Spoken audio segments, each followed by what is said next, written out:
Welcome. We're about to kick off another week and another show of the Unidentified Celebrity Review. I'm Rather Be Squidding. During the show, I'll be jumping into live chat with you all, and I've also got the power to press some buttons, stuff like this. Hey Renee, and hey Case for Infinity. Kim Klein, it's great to see you all showing up in chat here. Looks like we got 23 of you. It's really glad to see you all. There's times I find the comments in these live chats the most entertaining part of the show at times. It's really part of the fun. So please keep it up. It's really appreciated.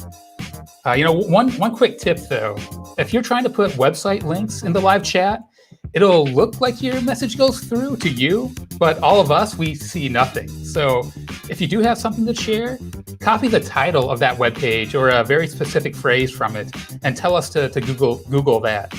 If it's relevant to what we're talking about, I can even pop it up on the screen for everyone to take a look. The ability to share information like that is, one of the best parts of the internet. Knowledge can be made explicit or, formalized, recorded on web pages and expressed to others. There's a wealth of formal information out there, but it takes us all to read through it and make these new connections. And, if you do that, look over all the information out there, sometimes you will find connections that others have overlooked. The details of 2 leaked satellite UFO reports have been out there for years, but many weren't aware of that until they watched the most recent video on my channel, Rather Be Squidding, where I brought those accounts to attention.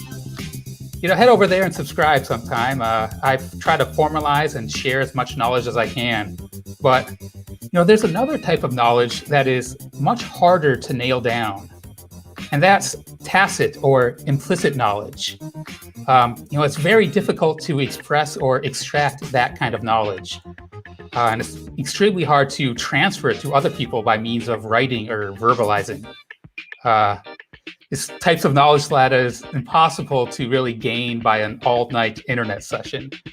Things like the skills of a master gardener, or the taste of a sommelier, the intuition of a quantum physicist, or the experience of someone that's involved in the government's handling of UFO reports. Some people have a great deal of this tacit information. Lou Elizondo is a prime example. Our guest today, James Iandoli, he did an amazing job of coaxing some of this tacit information out of Elizondo in his recent interview. He made some vague concepts a little more explicit. Iandoli himself seems to have quite a bit of tacit information. I am new to his work, but I'm eagerly digging in. In his Elizondo interview and on his YouTube channel, Engaging the Phenomenon, Iandoli hinted that he occasionally talks with people like Eric Davis and Hal Puthoff, 2 incredible people who are also full of tacit information, people who seldom make public appearances. So, I really can't wait for the discussion that will ensue shortly here with James. It's going to be a good one. How about all of you? I'm sure you're excited as well. It's like 48 of you. Our numbers are growing. Hey Graeme. Hey Gelgrich. Great to see you all. Looks like we have everything lined up backstage. We're ready to roll. You could hear the live chat. I'm sure there'd be thunderous applause right now. Your hosts of the Unidentified Celebrity Review, Louise Jimenez and Michael Mataluni. Hello. Thank you, Rather, for the warm welcome. Excellent show last week. If you guys haven't checked out Rather's channel yet, go check out Rather Be Squidding. He did 2 of his last videos have been absolutely out of this world amazing, so go check them out. Thank you, sir, for being here. Thank you, appreciate it, and welcome back, Michael. I'm glad to be back, and I'm excited to watch you push some buttons today. I'm very excited for that. So thank you, thank you, Rather. He's the best button pusher and information getter we got. So speaking of which, perfect. Hello, good morning, good evening, good day, good afternoon, and aloha. Welcome back to another episode of the Unidentified Celebrity Review, your home for credible news, reviews, and commentary on everything UAP and UFO. My name's Luis Jimenez. That is Michael Mataluni. We are very happy to be here with you today. Before we get started, I want to say thank you to the sponsor, BlueMarlinChronicles.com, purveyors of the world's finest fishing tackle since 1995, also known as UFO Dad. Want to say thank you to DOS Tapes for providing all of the music that you hear on the show. Their Bandcamp link is in the description below. Michael, how was your weekend, buddy? Bro, it was amazing. I actually had to go out of town for not an amazing reason. Yeah. We had a memorial for my aunt who passed. But the most amazing thing about heading up to Jersey for the memorial was getting to spend a lot of time with my entire crazy Italian family. Nice. Which was off the chain. So thank you guys for bearing with me while I was out of town, and I really appreciate it. But it was wonderful, and it's great to be back. Good. Well, we're happy to have you back. I'm stoked for today, bro. Thankfully, Rather's hosting gig for round 2 wasn't as intense as his first time. Right. So we had a really cool discussion with John Greenwald. If you haven't seen that, go back and check it out. It was he was here for the whole 2 hours. So I'm not gonna lie, you missed a crazy great discussion. And by the way, he's releasing like 3 million documents today on the blackvault.com. So if you want to read something, that's pretty much guaranteed to provide you reading for the rest of your life. Did you say 3 million? Almost 3 million documents today. Yep. Jeez. Yeah, insane. Absolutely insane. So Jazz has his work 9 million. Jazz has his work cut out for him then, doesn't he? He does, Jazz. You got a lot of work to do, my friend.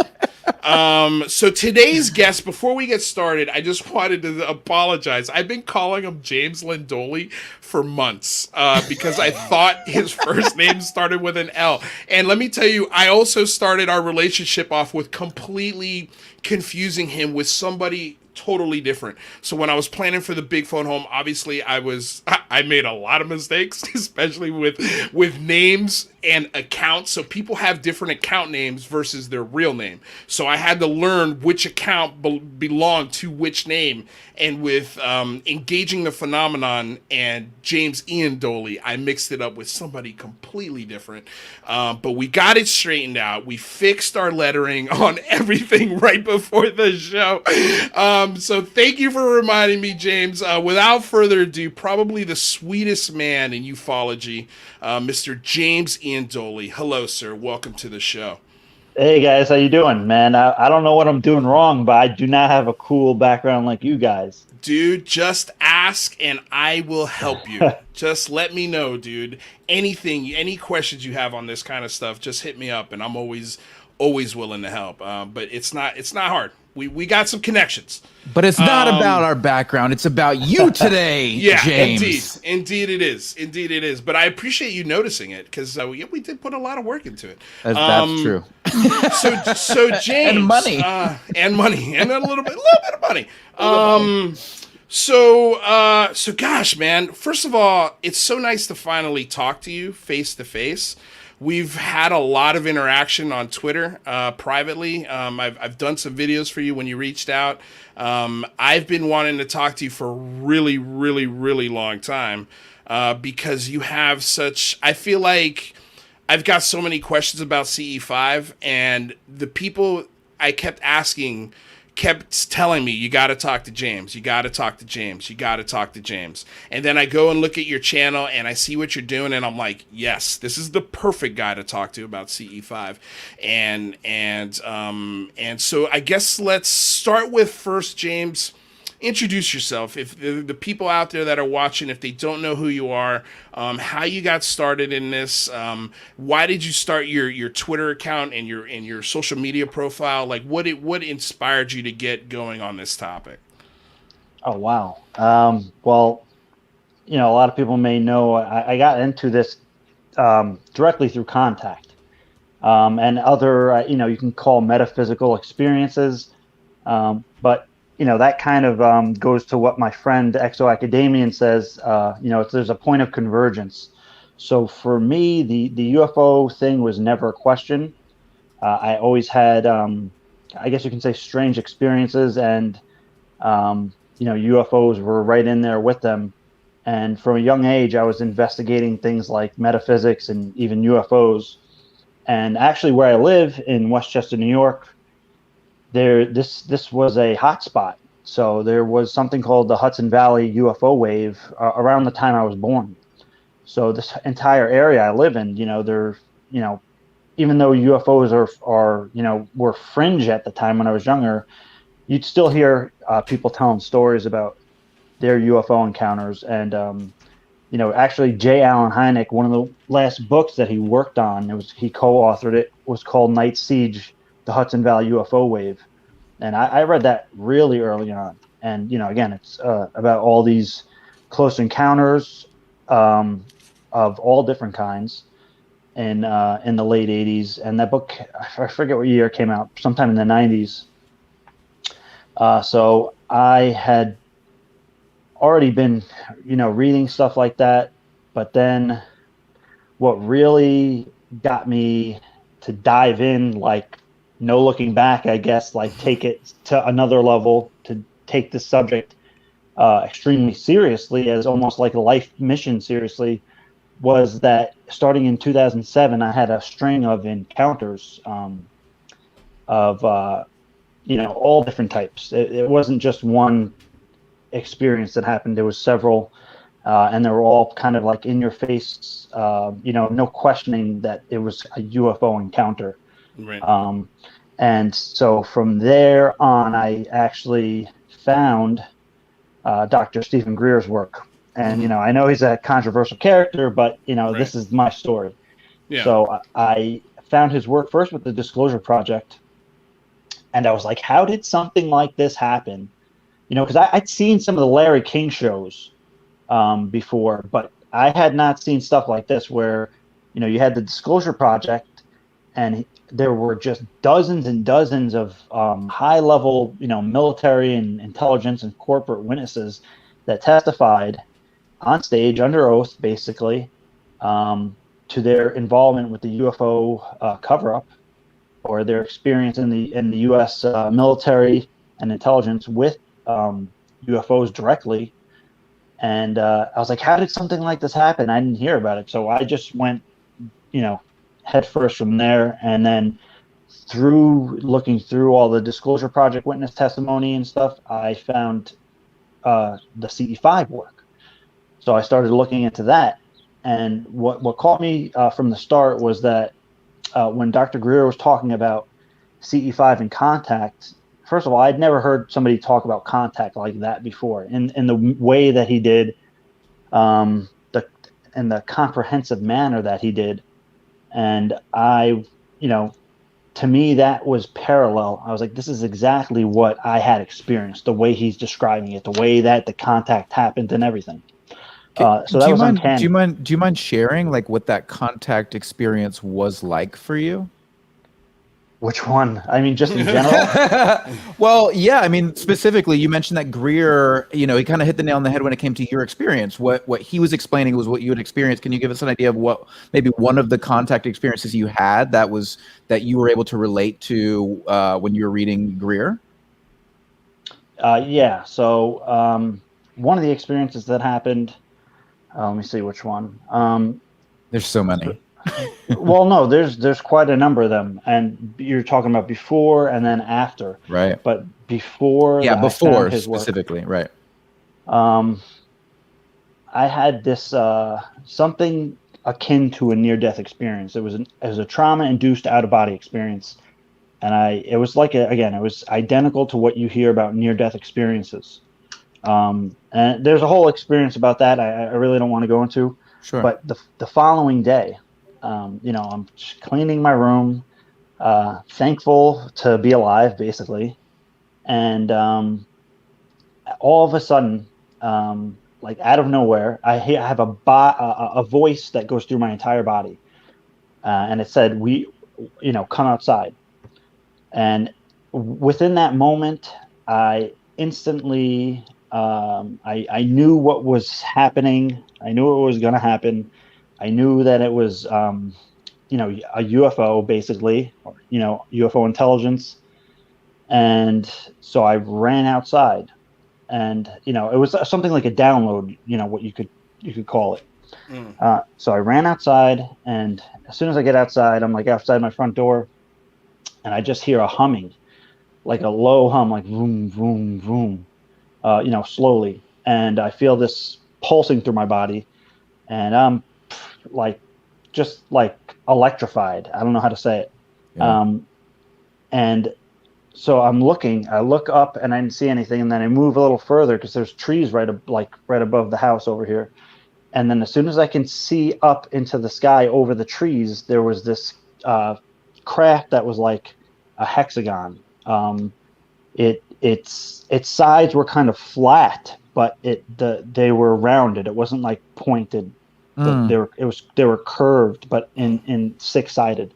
Got it. And it had this square light fixture, and like these lights, like blue, green, yellow, white, going around like this, like all these different color lights. Wow. And I was it was and it was like a dark gray, like a gunmetal gray, and I was just freaking out basically, and slowly moving over me, and I'm kind of in awe. Wow.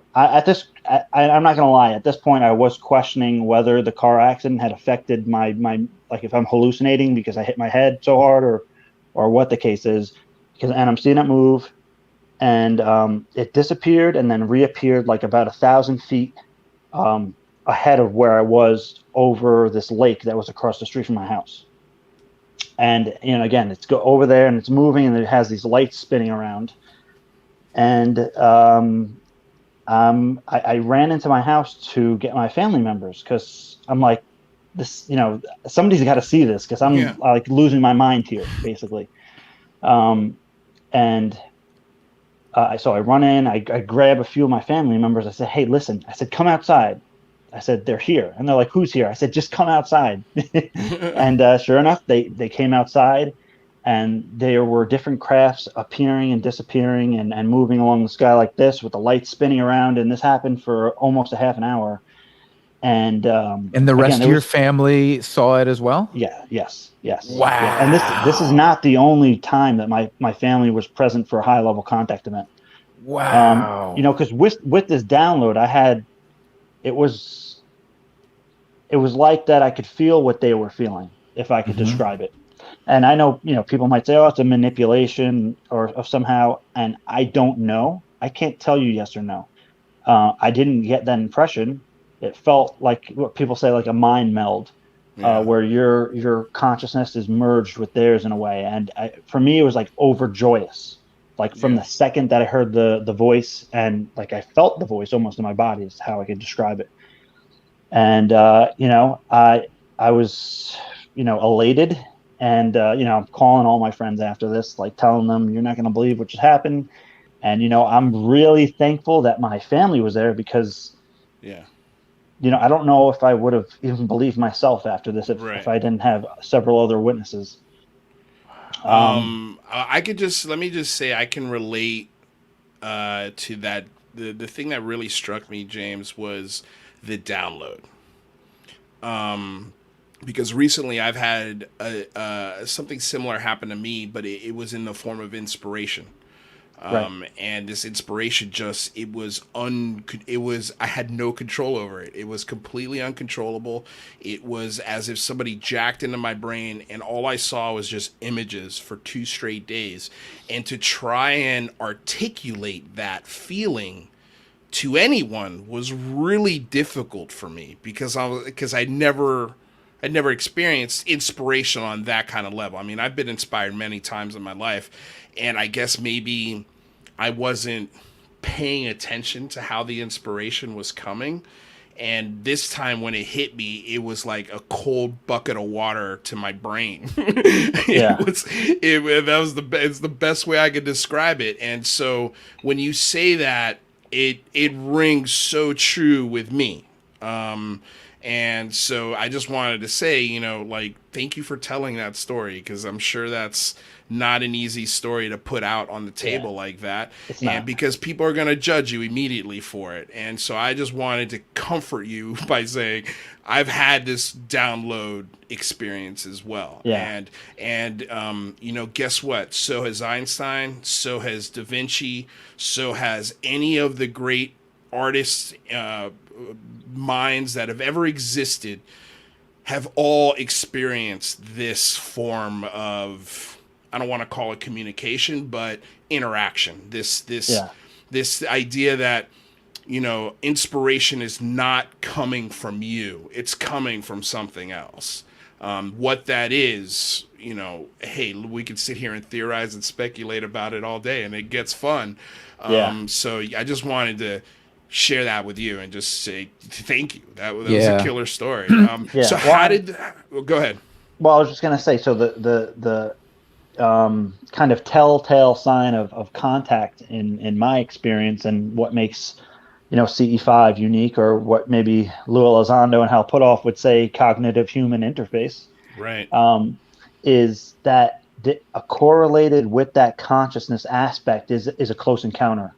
A sighting of some kind of, UFO, and that really is what I guess you can define as contact in one sense of the way, especially with a CE5, because not only is there that download aspect, but you have the physical manifestation of some kind of object or technology, right. Which is incredible. It had helped, again, like, take me to where I am here now speaking to you guys, because it led me down an entire journey.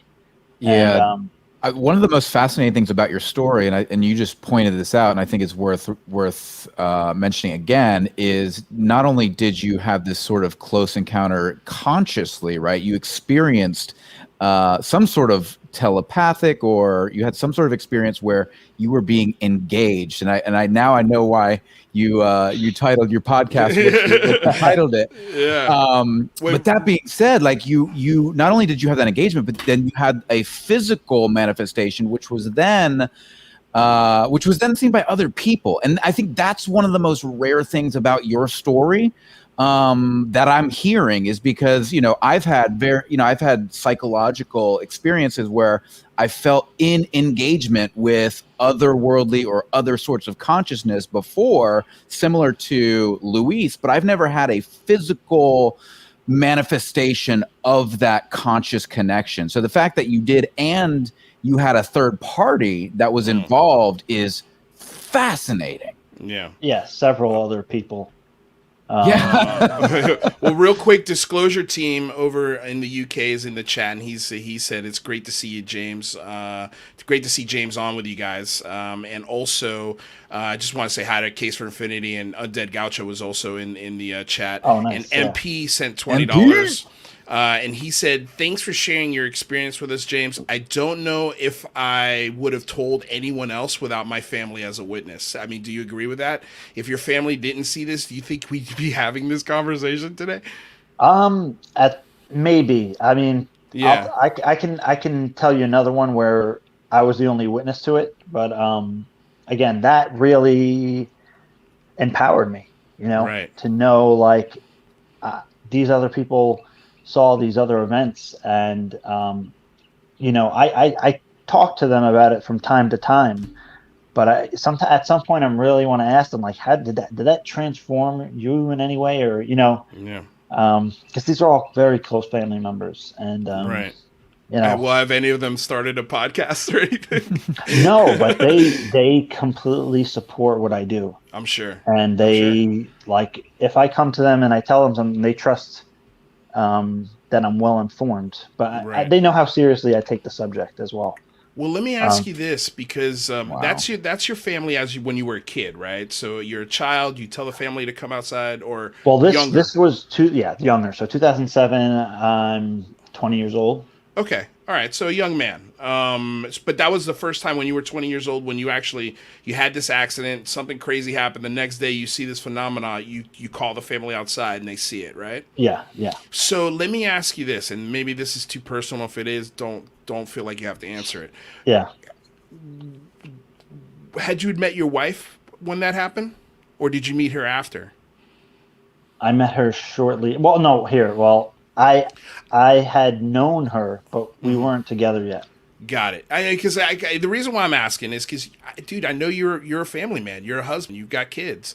Yeah. So like, how does your wife take this? How did she take it when you first sort of laid this story on her? Was she really supportive? Did you guys have that? I mean, like, I guess how long did it take before you were like, here's my story, here what happened to me? Because I feel like on my first date with my girlfriend, that was probably one of the first stories I told her, because she was like, really, that happened? I was like, yeah. She's like, tell me. I was like, okay, if you want to hear it. Well, for me, for better or worse, I had known her for years because she was one of my sister's best friends. It just happened that, so she knew everything about me. Yeah. Okay. So early on in our relationship, we, this was all on the table. Yeah. And actually, when we first started dating, we had an outstanding CE5, and as far as CE5 goes. Again, because these other experiences, they were not CE5s. Right. These were completely unrelated. They just happened. Yeah. As far as I can tell. Do you mind breaking down CE5 for us? For those who don't know exactly what CE5 is, could you kind of break that down and kind of walk us through what it means to you and to how people are using this? Yeah, absolutely. So there's several ways you can define CE5. And the way I say this is because you say CE5 and, there's some presumptions. So you have CE5 itself, which is a human-initiated contact with UFO intelligence. Dr. Greer would define it as with extraterrestrial intelligence specifically. However, I'm not willing to make that leap in logic and say I know that these are extraterrestrial intelligences, although I'm sure that some of them are. And, during that download, again, they told me that they were, literally. And I think back and I wonder, I don't know if I interpreted it that way, if it was meant to be literal or representational. Okay. But beyond that, so CE5, human-initiated contact, that's all it is. So that Dr. Greer, I believe, coined that term in 1992. And that's simply CE5. Now, the CE5 protocols. Just out of curiosity, real quick, before you break it down further, is there an acronym for CE5? So it's human initiated contact, but where does the CE and the 5 come from? Fifth kind.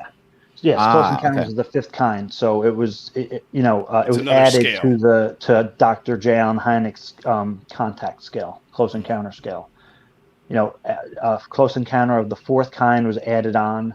I don't know what year was added on, but it's basically an abduction and or an onboard experience, and then CE5 is the human-initiated contact.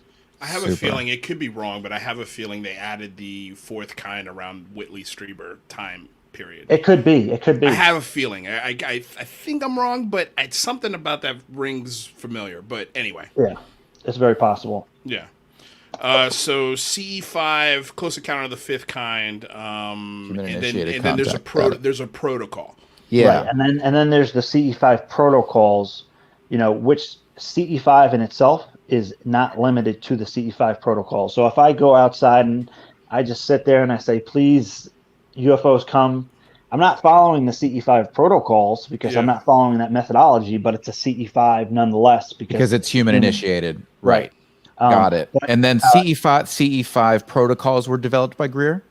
Correct. Right. Okay. And could you break those down? Okay. Yeah, but I want to preface that by saying that in 1974, there was a group called Mission Rama, led by Sixto Paz Wells and his friends and family. And they were in Lima, Peru, and they were doing the exact same thing and getting the same, if not better, results. I have a video where I included some of their footage, and it's incredible. I'd love to see Nick West say, "Oh, this is something like that," but dude, there's no explaining. Can you tell us where to find that so Rather can pull it up and we could play that video probably while you're talking? Okay, if you can do that, I made a video. It's called what is it? Is it on your YouTube channel? It's on my YouTube channel. Okay. It's called Examples of CE5 Footage. Okay. Cool. So, Well, I'm rather I'll start looking it up and let's see if we can pull that up because I'm interested to look at it. yeah, and you have to, Go ahead. you Sorry. have to skip through a few minutes to find the Rama part. Okay. But there's a lot. There's good. I made that video because that video has some of the best video footage evidence of CE5, in my opinion. Okay. That's available. Even some of Dr. Greer's, where there's an object that comes in like this over the water and makes a whole loop around like this, and then just lights up and disappears. Yeah. All right. Yeah. Where's the Mission Rama? Okay. So there's Mission Rama. I'm not sure if it's before or after this part. But yeah, this is Mission Rama. And he's okay here. Yeah, this is good. Yeah, this is good. Movimientos erráticos. Para Sixto Paz, una demostración Got to de que el keep it going contacto because existe. it's right after this part. What year is this again, James? Their group is from the 70s. So this video is from the local media in South America. There, here we go. Here we go. In the 70s or the 80s. Look at that. You know, Yeah. that's there's no drones back then. These are not satellites. Right. So that's really compelling. And again, Mission Rama had a lot of success back in the 70s and the 80s and 90s as they continued, but they had similar problems to CSETI with leadership and personalities and I don't want to insult anybody, but it became almost like a religion. A lot of egos. In a way. And there's still Mission Rama groups around, and they still are doing contact work, but it's not what it once was, from what I understand. Right. There's some people that came out of that camp, like Enrique Villanueva and Ricardo Gonzalez, who do retreats in Mount Shasta. I have not been to any of them. Some of my friends have and said they had great experiences there. But I'm getting ahead of myself. So that's just to point to the fact that people were doing this years and years ago. Well, can I say real quick, one of our friends of the show, Cristina Gomez, who loves this topic, I was talking to her about CE5, and we were discussing you, and she's like, the term CE5, and she broke this down for me so nicely. She's like, it's just a label. Right. It's meditation. I mean, we've been doing it since the dawn of man. Just somebody put a label on it, packaged it, and now it's kind of selling it. It's something that you can do and you can learn yourself very easily because, and when she said, I was like, yeah, that makes total sense. Yeah. If you take CE5 and you take a step back, it's just pointing to the larger context of contact. Which has, as far as I am concerned, has been going on since humans have been on this planet. And, as far as you go back, basically most religions, not all, but most have, a history and basis around interactions with non-human intelligence. And Dr. Diana Pasulka broke this down so well in American Cosmic and all her work. Lex Fridman as well. All these different religions are talking about humans interacting with beings from the sky. Yeah. So that's something to think about. And again, that's CE5 is just one part of that. Right. So as let me ask you. I was gonna say, let me ask you, what was the thing? And thank you, Glaxopithecus for the $10 donation. He says, "Rock on, guys! I truly appreciate it, and thank you for the donation, truly." So, what was? This will be the last question. Then Michael reset the room and let you know what's going on later this week on the network. Are we a network? No, we're YouTube. The UCR network. We're the UCR network, bro. Come on. What was it that rang true with you when you saw? Look, and let's just for a moment, real quick, give some love to Stephen Greer. His early work is amazing. I think a lot of this. Honestly, I don't know if I'm here today without the amazing groundwork that man did. But somewhere along the way, he's lost his way. I don't know what happened. I don't know where he veered off. It bums me out because I think his voice would be so epically wonderful right now if it wasn't attached with so much stigma and drama and all of the things now that come. It's almost like the phrase CE5 is now the new UFO. Like we have to come up with a new name for it because the guy who labeled it, nobody can trust anymore, and it's a bummer. But I just wanted to highlight, like, I agree with you. His early work is amazing. So what I wanted to know is what was the truth that rang to you, where he said something that you said, this guy's on to something. I'm gonna follow this path and see where it goes. Right. And I agree with you, and I mean, I can give you a little background on that. I don't know if you want to get that down and dirty on the listen, show. man, we've got as much time as you want to give us. If you want to stay past the first hour, by all means, you're more than welcome to. And if we got to have you come back and get into other things that we missed today, so be it. But yes, please lay it down for us, man.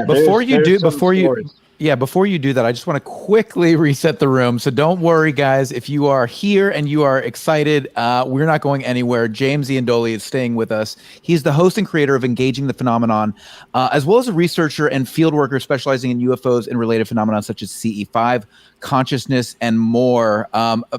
So thank you again for being here. James, can you kind of give us, break that down? What kind of dig deep for us? Tell us exactly what that was like for you, seeing, understanding this evidence that you got from your own experience, and then seeing it written by Stephen Greer. I mean, this must have been a collision course for you of ideas and experiences, and it must have just opened you right up. Yeah, and the whole consciousness component, and some of his videos that I was watching too. And his books. I read all the books. I saw all the lectures and the talks and everything. And it was clear to me by listening to him talk that,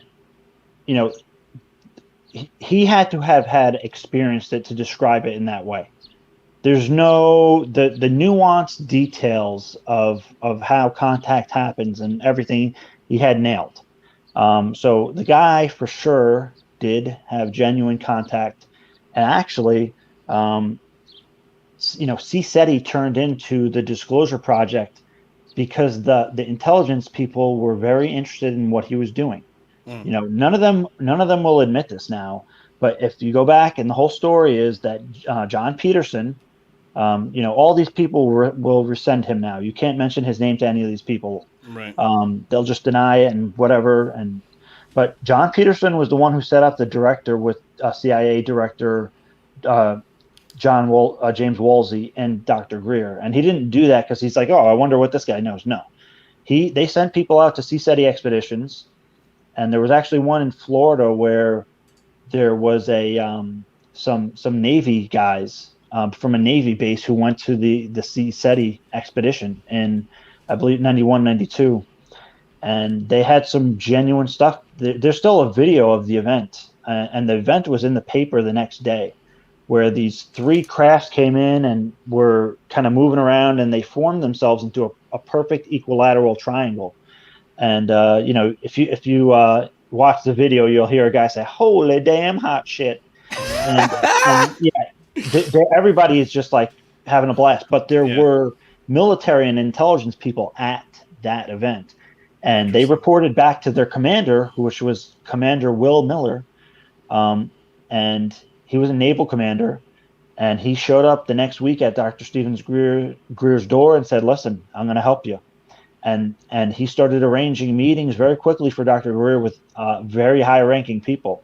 Right. And he was able to wrangle former senators, congressmen into a national press club and give how long was that presentation? It was pretty long. 2 hours. 2-hour presentation. Well, the public one was, and then there was one behind the scenes. Right, which went on for a few days, if I'm not mistaken. No, it was all in that day, from what I understand. But okay. It wasn't the citizens' hearing. This was 2001. Okay. Right. This is way before citizens' hearing, right? But before that, there were many meetings had. Again, we know the Wilson-Davis notes. We hear about that, about Tom Wilson. Dr. Greer met with Tom Wilson, with Will Miller, and with Dr. Edgar Mitchell, the sixth man to walk on the moon, and they were talking about crash retrievals and back reverse engineer technology. And I know some people are fickle about the Wilson Davis notes, and the meeting happened with Greer and Mitchell and Will Miller and some others in 1997. And shortly after that, Dr. Greer and Will Miller met with the director of the DIA, General Patrick Hughes. And again, there were a lot of meetings had. The Disclosure Project was the crescendo. The entire 90s, these meetings were happening. Right. There's a picture. Well, he was like a few stones throws away from actually talking to Clinton, wasn't he? He was talking with Clinton's people. That's why you see John Podesta in the WikiLeaks with Tom DeLonge. Right. John Podesta was with them back then, being briefed with Lawrence Rockefeller, with the Clintons at the ranch, at the Rockefeller Ranch. Right. John Mack was there, Linda Moulton Howe, I think Leonard Stringfield was there. A bunch of other researchers were, there at the Rockefeller Ranch, assimilating all this information and gathering witnesses. And Robert Bigelow was there, Right. And this is before Bigelow Airspace was formed. So it's there's a rich history to all of it. Yeah, no, there really is. I mean, let me ask you, James, I'm sorry to cut you off, but do you think there's any coming back for him? No. Unfortunately not. Unless he really can surprise me. But what about what he's done has made you step away from Greer? What are your, like, if what was the specific thing that he did or you saw him do or you heard of him that made you go, enough, I'm done? Wow. Well, first I'll say I'll always appreciate and respect him on my own journey level. But wow, there's really a lot there. Some that probably should not be said live on air. But I mean, people deserve to know, right? Right. Well, there's some really dark stuff, and let me start by saying that in 2012, when the film Sirius came out, his entire team left. His entire board team, they all resigned at the same time. When he released that film. Right, but it wasn't necessarily to do with the film. Okay. Partially. We hear about this money stuff. I probably shouldn't be on here talking about money. I don't know if I can get into any trouble or what the deal is, but that has to say something, right? And there were accusations made around that period, and people can look into those accusations. I don't want to state them out here. Some of them are very vulgar, and very dark, and people would be very surprised. But I have a very close friend and somewhat of a mentor, Dr. Joseph Burks, who was a member of the board from 1992 to 1998. And he filled me in on the early 90s. And, it wasn't like that Greer kind of went so astray. There was some of that. But he had always, very harshly mistreated his team. Like, brought team members to tears, just destroying them psychologically, mentally. And he's burned every bridge that he's ever crossed. It sounds a little bit like a cult leader. That's what usually cult leaders do. They bring people in under this preconception of, we're here to change the world. And then they break them down day by day with just abuse to a point where it's like, now they're berating them and belittling them in front of people. And they're like, and that person's like, man, what did I do wrong? Instead of, what the fuck? Like, why am I taking this? So, okay, I see what you're saying there. Go on. I'm sorry. But there's a long history of that. And some of it, I think Alfred Weber put into an article. If anybody wants to look that up, there's some allegations made there. I can't say that they're all true, but I can tell you I've spoken to the former. I actually created the first CE5 social network groups ever. Wow. Back in around 2009, and I was able to connect with all the original CSETI people. Well, most of them, and I've spoken to them, and I kind of got some of the inside story. So they corroborated this, that they were being psychologically manipulated, they were being gaslighted, they were being broken down in a way to keep them submissive, would you say? Well, I'll say that one of them told me that he saw Dr. Greer turn from a white hat to a gray hat to a black hat. Wow. Okay. And he, this person was one of his advisors, will never talk to him ever again. Wow. And what can I say? Go on. Sorry. I was going to say deeply troubled, and that's. I don't want to be too negative though. So yeah. No, I understand. I understand what you're saying. I do have one last question, if you don't mind, guys. Luis Elizondo called Stephen Greer out about this this manipulation tactic he uses when selling CE5. This idea of throwing flares out of planes. Have you heard anything to corroborate that? Okay, so I have a pretty good look at the story. The video is the Vero Beach video, and those are flares. No question about it. They come on in a sequence and they turn off in a sequence. You can see them slowly drift, very slowly drift. Those are flares. There's also moments, sorry to cut you off, but Stephen Greer, you can hear him say on the video, shut off the IR.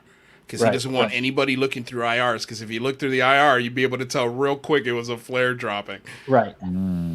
So that's how he manipulates and controls those groups. So nobody can really go outside. From what I understand, no one can go outside. Like, so if somebody's sitting there filming with proper equipment and he knows it's bullshit, he's going to tell you to shut off the equipment. And if you don't, I'm assuming there's consequences because people have to sign contracts, right? Well, yeah. I mean, I signed a contract, but let me put a few things on this. Yeah. So the only question in my mind, right, is that there was a Coast Guard search and rescue on that same night by Jacksonville, Florida, or in that area. I could pull up the article at some point after we talk. That's my only question. Did he?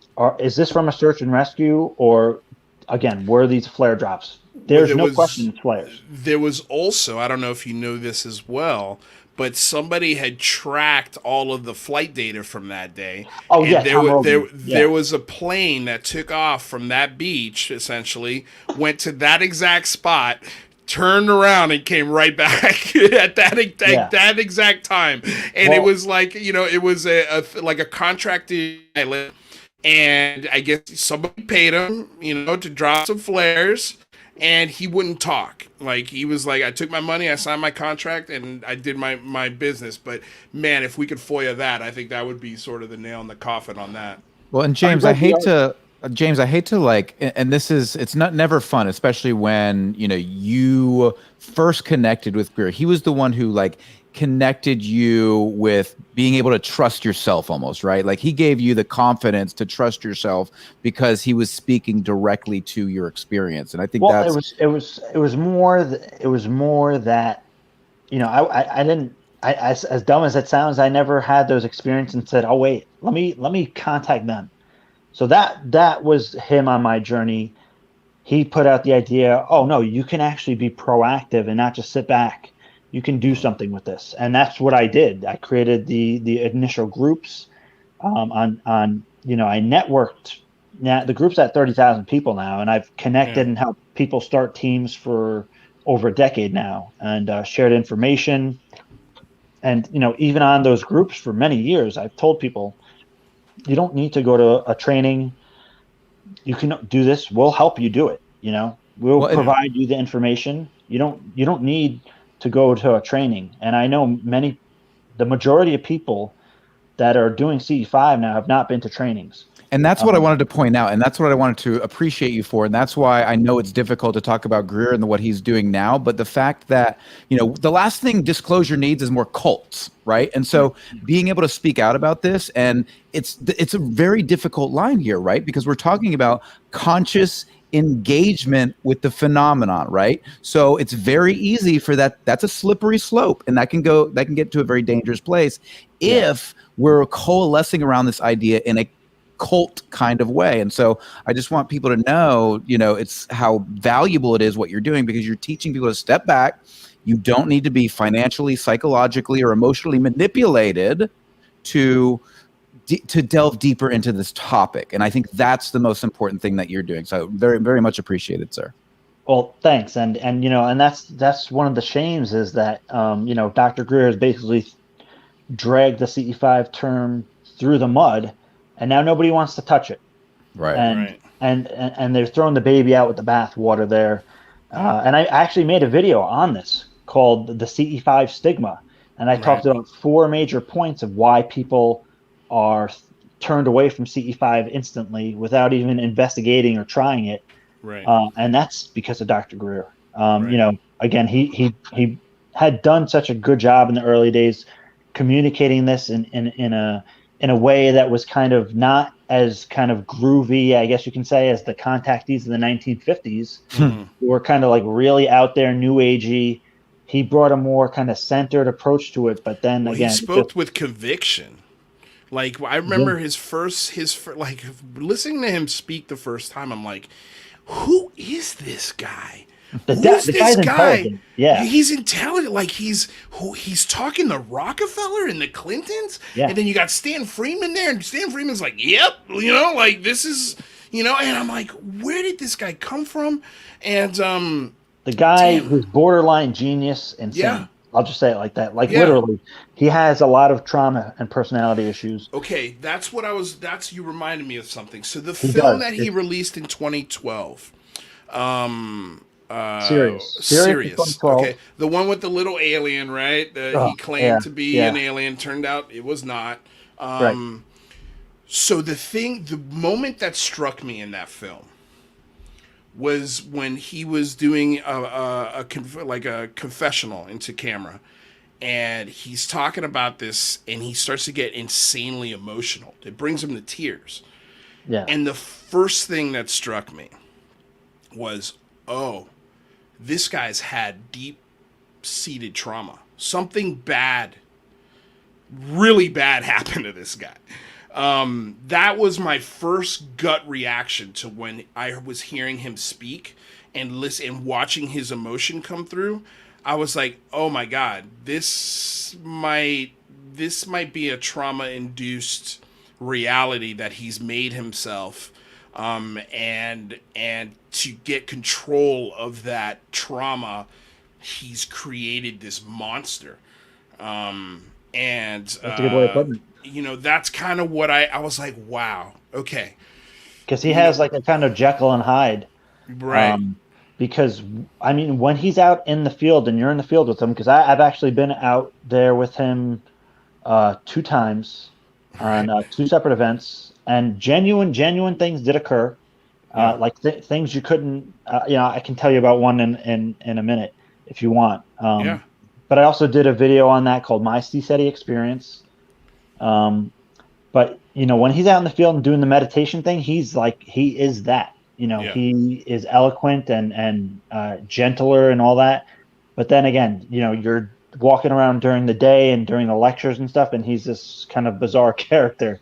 But he did have like legitimate trauma before he got into this work. Yes. Early childhood. That's what I meant. And when I meant like in my brain, I don't want to put speculation out there.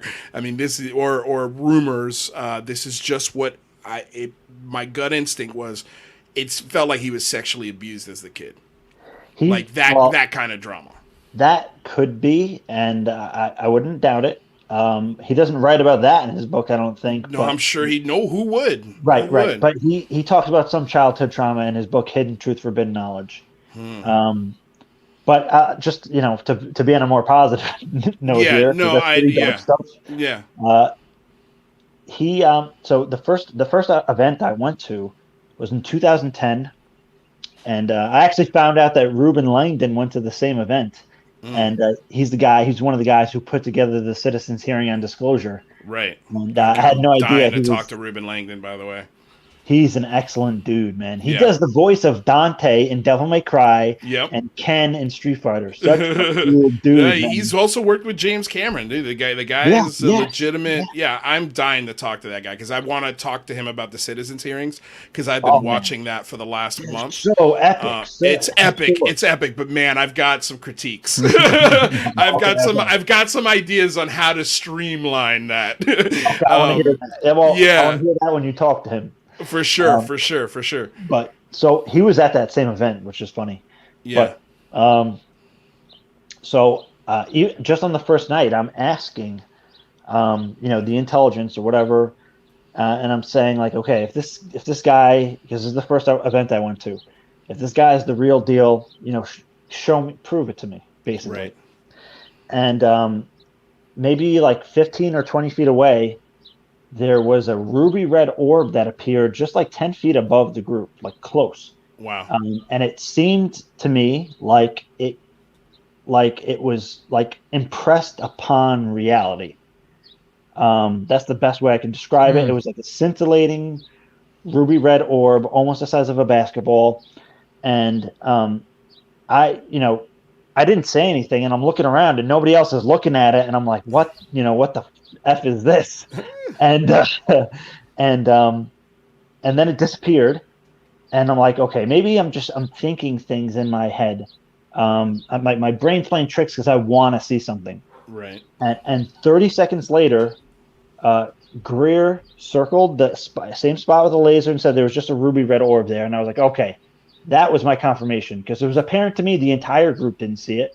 Yeah. Somehow he did. So and the intelligence has the ability to make one person see something and one person not see something, and those kind of things. And I've experienced that in many different occasions. But to me that was uncanny. That was a direct kind of message, like, okay, whatever the contact that he was doing was genuine. Go ahead. Oh, sorry. I was going to ask, do you think there's anyone else that would be a better person to maybe step in and take over this role? I mean, because, look, I think this is an important part of the story.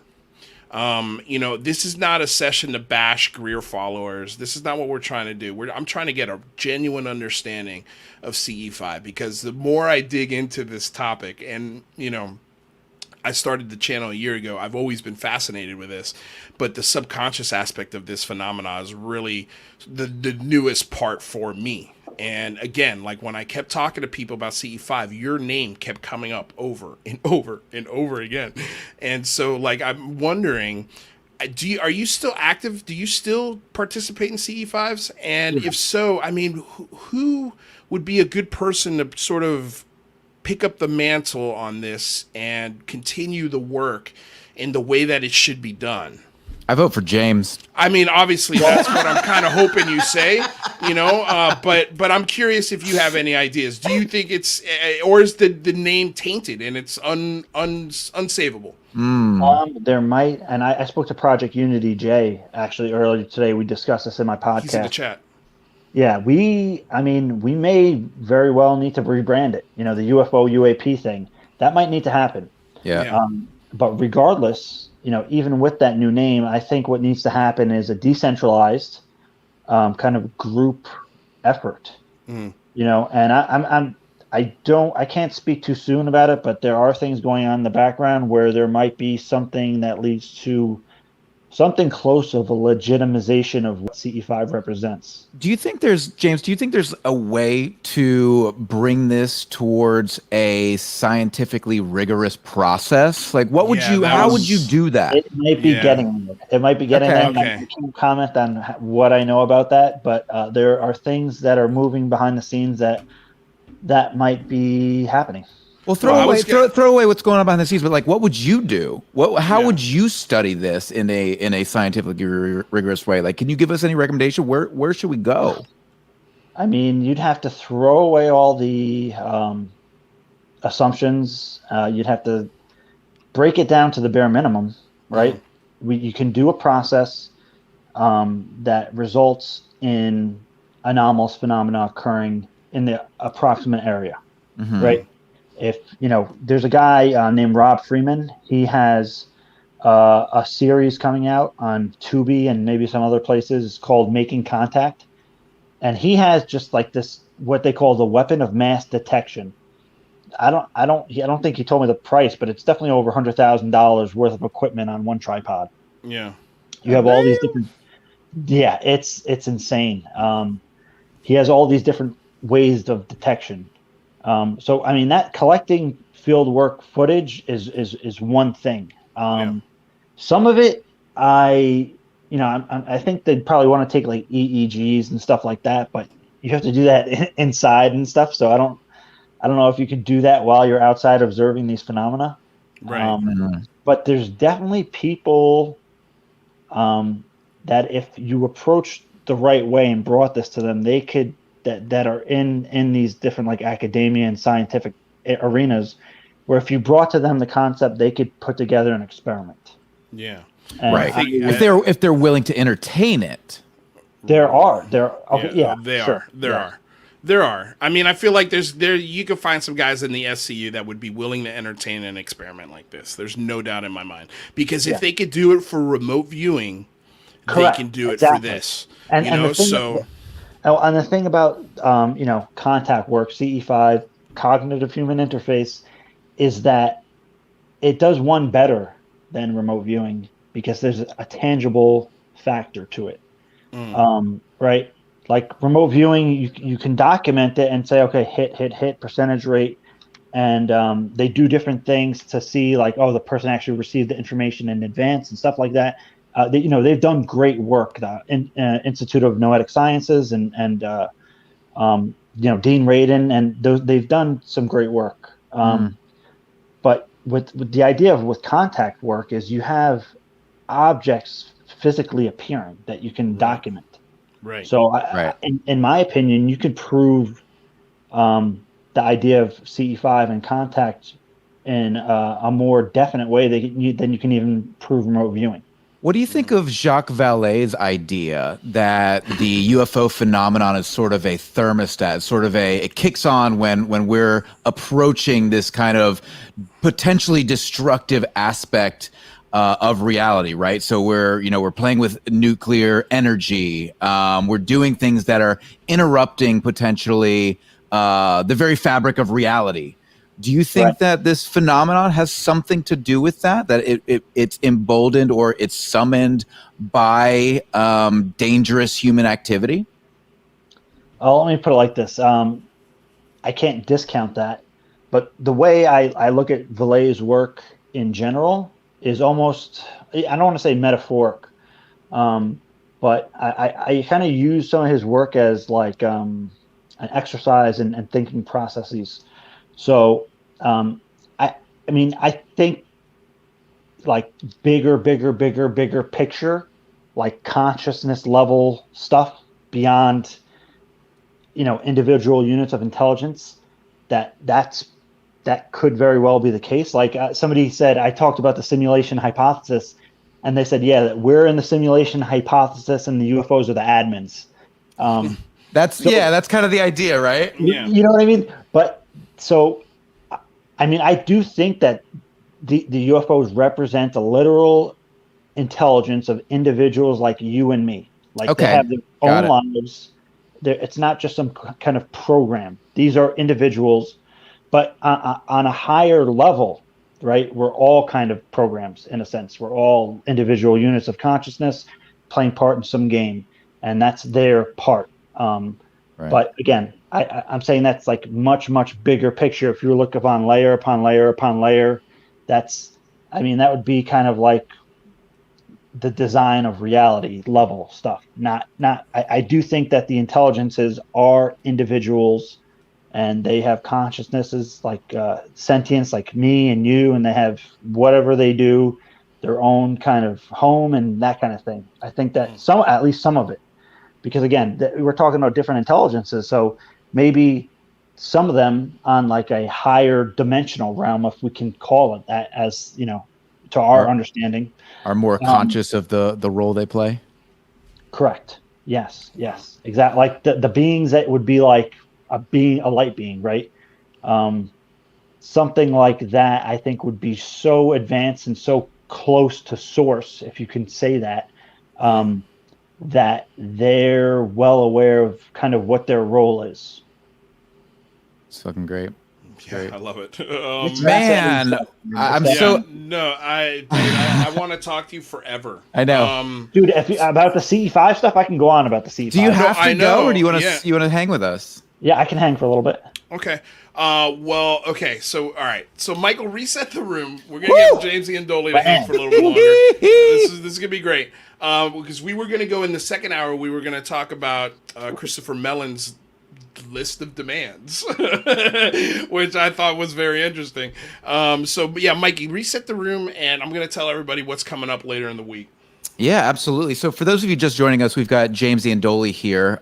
He's the host and creator of Engaging the Phenomenon, extremely well named based on his personal experience with UFOs and UAPs. He's a researcher and a field worker specializing in UFOs and related phenomena such as CE5, consciousness, and more.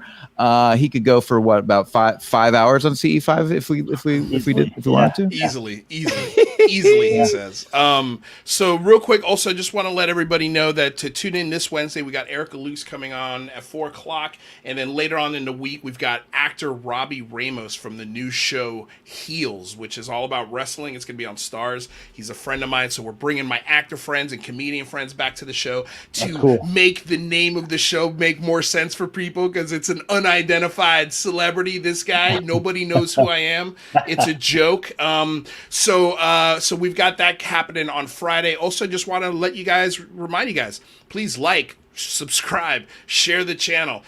We love the super chats. We've got a Patreon, so check out the Patreon. Also, just FYI, if you don't know what Patreon is, it's a monthly way to help fund the show, help create the show. This is a public access channel, and it is only here because of viewers like you. So we need your donations. We need your help. And the beautiful thing about our Patreon is no matter what level you're at, whether it's $0, whether it's $500,000 a month, yes, that is a real tier.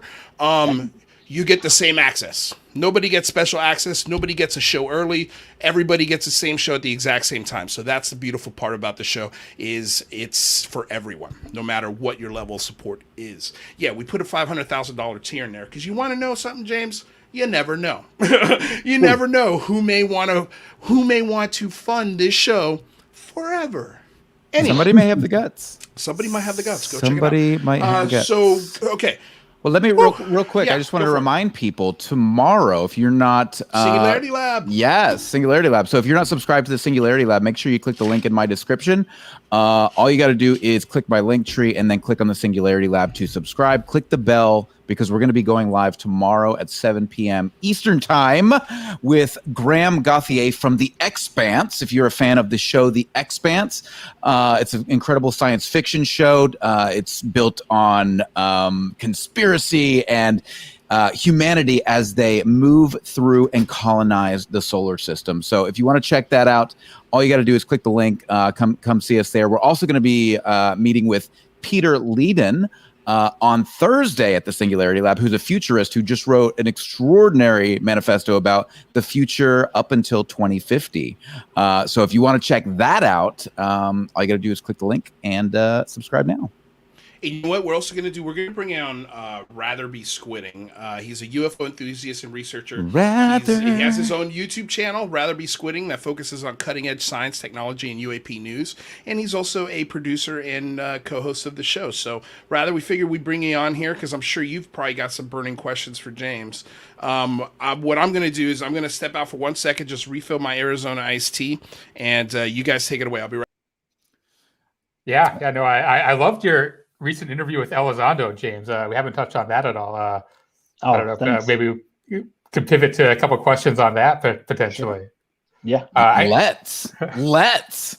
One of the things that I wanted to talk about specifically regarding that, rather, so thank you for bringing that up, is Elizondo has been leaving a lot more breadcrumbs lately.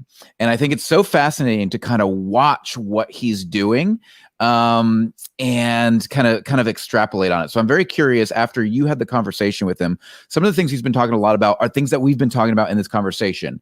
The consciousness, the potential conscious connection with the phenomenon, the fact that we only can sense 0.00001% of the reality based on our inability to move beyond our five senses. And so I'm curious, when you were talking to him, did anything kind of jump out at you about how he's interacting with this state of disclosure, and what he's trying to do in talking about quantum entanglement and talking about quantum mechanics and its relationship to the phenomenon? I'm very curious what your thoughts are.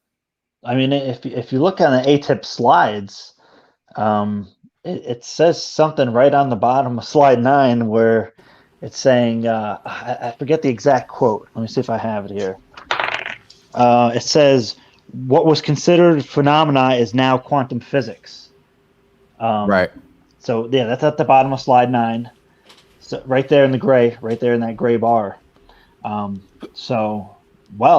is that supposed to mean? Yeah, that's very direct, but also ambiguous. Well, this is one of the questions you asked Lou, right?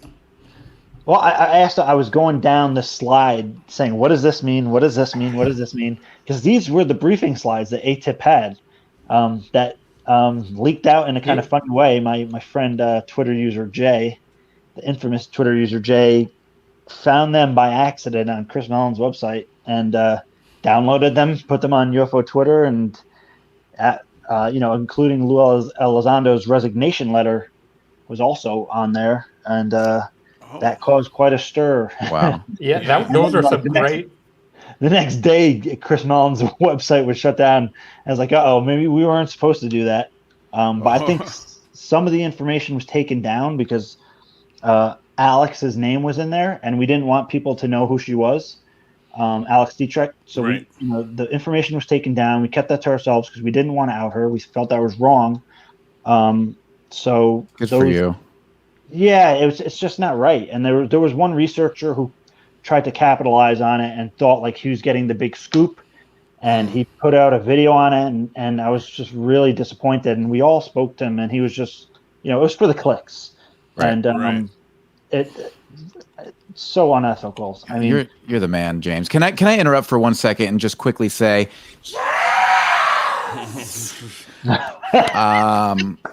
we've got to take a moment here because Jazz would like to lovingly request that anybody watching right now who wants to hear more about dolphins should match his donation at $25. So if you are a dolphin fan, if you think we should be talking more about dolphins, please match Jazz. I think there was a question in the comments last week asking if Jazz really believed the dolphin theory, and I don't know about you guys, but I think 100% yes. Right? I don't know if he that point blank. believes it, but I think he thinks that theory is just as good as any other theory you put on the table, and I can't argue that. That's exactly how he feels. And because I said to him, like, I brought it up because my wife, after a show, she was like, "Hey, does Jazz really believe that the dolphin theory is what's going on with UAPs?" And I said, "No, honey, it's a shtick. It's a joke. It's fun. We have fun with it. It's an inside joke, and everyone loves it." And then we brought him on the show the next day, and I said, "Jazz, do you believe that?" And he said he was goddamn dead serious, and he said it's as plausible as anything else you motherfuckers talk about. So, yep. Well, he also, I thought one of the greatest things to come out of that was the idea that maybe these craft are filled with liquid, and that would offset the inertia of the movements from these craft. Because if it's filled with liquid and you're in the middle of it, it could make whatever turn at whatever mile per hour. Just as long as it could contain that liquid, you should be okay, theoretically, right? Well, we got another $25 $25. Jesus. We got to make that dolphin clip shorter, though. It's ridiculous, Michael. Well, we can shut it off at any time. All right. Sorry, James, you were saying in this ridiculousness. Well, no, actually speaking about the liquid in the craft, one thing that Lou Elizondo was talking about, I asked him about Starfish Prime, and that was a high altitude nuclear detonation test. And the funny thing is that Tom DeLonge had talked about that in like a 2014 or 2016 interview with I'm not sure if it was the one with Jimmy Church or George Knapp. But he's talking about this, and he said, it was actually a test to try to take down UFOs. That's the way he explained it. I don't know about that part, but apparently that there was something that came down during that test, and I can't say for sure it happened, but I have some very good sources, and somebody confirmed it to me that was a genuine case. And Well, you won't really hear about that much, the Starfish Prime one. Lou did say in your interview that we may have taken these things down with EMP. EMP, right, from the nuclear blast. Right. And that's that could be true. I don't doubt it. And he even went into detail saying that EMP burst there's some kind of bubble around them, like a gravity bubble or whatever it is, just fizzles away with that EMP. Right, and then they drop the Earth with the veracity of anything that would be coming down in our gravity. Yeah, gravity. That was a cool moment, man. You had some awesome questions, and you I think you made him go, oh boy, what? How am I going to answer this? Well, so speaking of that, there were some specific questions that like around remote viewing, and I think there was a couple other ones where he kind of declined to answer and said, Eric Davis and Hal Puthoff would be better people to answer. And I'm kind of curious what your take on that answer is, because Luis Elizondo is certainly very intelligent and I think could talk about these topics, but he seems to choose not to, and I kind of wonder why. I think he was hinting at that for that part of the program, they deferred to Hal. I think that's what he was saying. And I think that's probably true. Sure, he is certainly the expert. Yeah. We got to get Hal Puthoff because I feel like he lays a lot of these answers on Hal Puthoff's doorstep. And where's Hal? Like, let's start I haven't seen Hal anywhere. So Hal, if you're listening, please, we'd love to have you on the show because apparently you've got some questions at your foot. Sorry, go ahead. No. Just quick. Alex, our producer in the back, he just asked a quick question. I wanted to get this over to James. He mentioned that the Zodiac and MJ12 questions were sidestepped by Elizondo. What did you make of that? I think he sidestepped them. I mean, he gave a very interesting response, and some people tried to kind of undermine. I spoke to them afterwards, and they said no, that's not what they meant, but they kind of tried to laugh off that I brought that up. And I think that's a serious question. So I don't think we should be trying to discourage people from asking questions they think are legitimate. So the MJ12, right? If they're if UFOs are real, which we know they are, why would you not have a top secret study group to examine them? Right. And when I asked Lou, I said, I don't understand, or if there is a group like MJ12, is it an official sanctioned body, or is it rogue? Because we were talking about official programs and then rogue programs. The rogue ones are illegal. The other ones, the official ones, are sanctioned. And he said maybe a bit of both. And I think he was kind of. Well, he didn't deny it. Yeah. He and his answers, I guess the MJ12 and Zodiac. Go ahead. Sorry. His answer was quite specific. Yeah, I felt that he gave more away in his answer about MJ12 than he did about the Zodiac. The Zodiac, he kind of just said, can't comment, but he really kind of hinted more about the MJ12. And, I have a question. Galax, this guy has a question as well. I'm not really aware of what the Zodiac is. Could you maybe give a brief summation for my benefit? Yeah, sure. Well, I think that Richard Dolan is going to be doing a special on it soon, or a video or something. But, Zodiac was, people were saying it was like a secret group, or that MJ12 turned into Zodiac. From what I understand, it was a program, a very, very deep program that dealt with, UFO technology. and there's Interesting. probably going to be more about it soon. But even that, there's deeper levels and layers to it. So, is it a DOE program, you think? No, I don't think. Well, if it was a program, I would think it would not be restricted just to DOD, just to DOE, just two. It would be a number of individuals who transcend all individual agencies. Yeah, that's kind of again wild similar to like about. what. Something similar. I asked them together because it would be something akin to an MJ-12, maybe with a different or more specific focus. Yeah, interesting. I thought that something else that you got from Lou was very interesting regarding the rogue operations. Like you asked him about the intelligence operations and them operating with oversight. And he gave a really interesting answer, I thought, which was, the Gang of Six, the senators, they kind of de facto have to know about these special access programs. But then he talked about the legacy programs. Yes. And yes. I didn't really understand how that fit in. Like, could that happen? Well, could those be unregulated? He's saying that he's saying that they exist. They still exist. And if you have a certain, I guess, because again, he was talking about the old National Security Act. So that National Security Act from the late 1940s that I think came just a few months after Roswell, when the CIA came. It was literally just after Roswell happened. The U.S. Air Force was formed. The CIA was formed. National Security Act, all like within a few months of Roswell. Wow. Very interesting. But so if they're citing that act, that act is basically saying when it comes to national security, there's no restrictions. Do what you have to do and get the job done. Don't report it up the chain, kind of thing. Not exactly like that, but it's a huge thing where you have, the ability to be unacknowledged to a certain extent. Right. And, if you go to the Wilson Davis documents and that whole story, if you think any of it's legitimate, Wilson was trying to find the programs. He essentially did.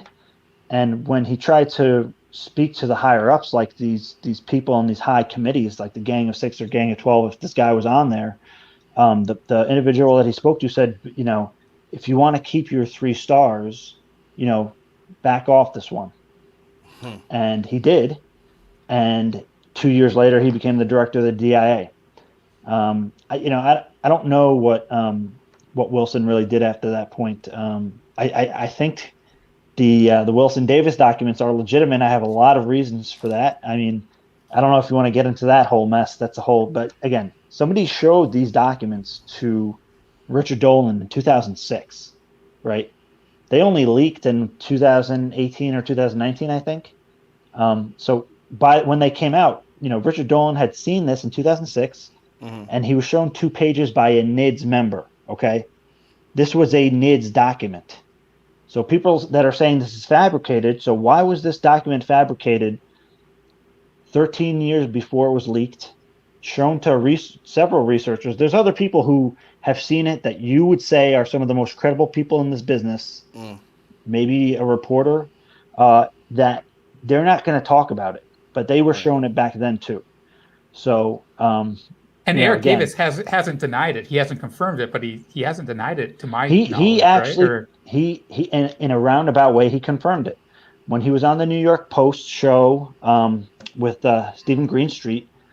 Stephen Greenstreet on his awesome show, the Basement Office. I love that show. Yeah. He said, "What's going on? Your name's all over this."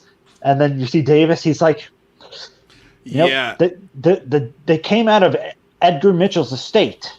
There's nothing more I can say about it. So he's confirming that they came out of Dr. Edgar Mitchell's estate, which they did, which was what they were proclaimed to have come from. And not that. Just the really interesting thing too, beyond that, and I got some comments from Eric Davis on some of this stuff, but one of the other documents from that leak was this alien abduction document. It's an email chain between Colm Kelleher, Kit Green, Hal Puthoff, and they're all emailing each other. It's an email chain basically talking about alien autopsies, which there's some interesting stuff there. But the important thing I want to emphasize here in regards to the Wilson Davis memo was that both these documents came from Ed Mitchell's files when he passed away, and they were distributed. Some of these files were given to a researcher because they wanted them, didn't want them to get lost, so they, in a roundabout way, leaked them out. And Dr. Kit Green confirmed that alien autopsy document that he's part of, this email chain, was real.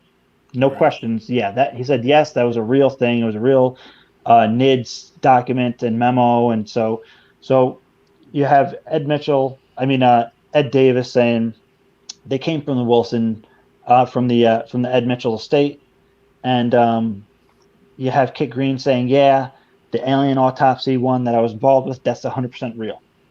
He admitted that to Rich Dolan. Rich Dolan did a video and an article on it with Kit Green on the record confirming that. So that's just on the Wilson Davis notes. Right. Yeah, and there's a lot more. There's a lot more to it, man. Again, Rich Dolan did a 5-hour special on it. Yeah. There's a lot there. And there is a lot there. It's a lot to unpack in 2 hours, let alone 4 or 5. But what do you think? Do you think these documents, these leaks, will eventually make it into, say, a like a UAP, task force report or a congressional report of any kind to sort of confirm the veracity and authenticity of these documents? I mean, it seems like they're pretty damn authentic. But yeah, go ahead. I mean, again, even if Wilson was subpoenaed, right? I don't know that he would admit to that, because again, if you're dealing with stuff that's unacknowledged, they're told that you have to lie. Like Joe Murgia did this excellent article, and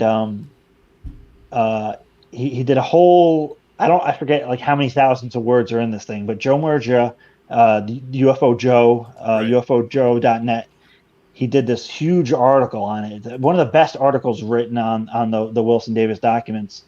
And he, one of the top quotes is like, it's a quote from Eric Davis, and it's like, if you're asked about it, you're going to have to lie because that's how the game is played. Something along those lines. And it's like, yeah, that's how it works.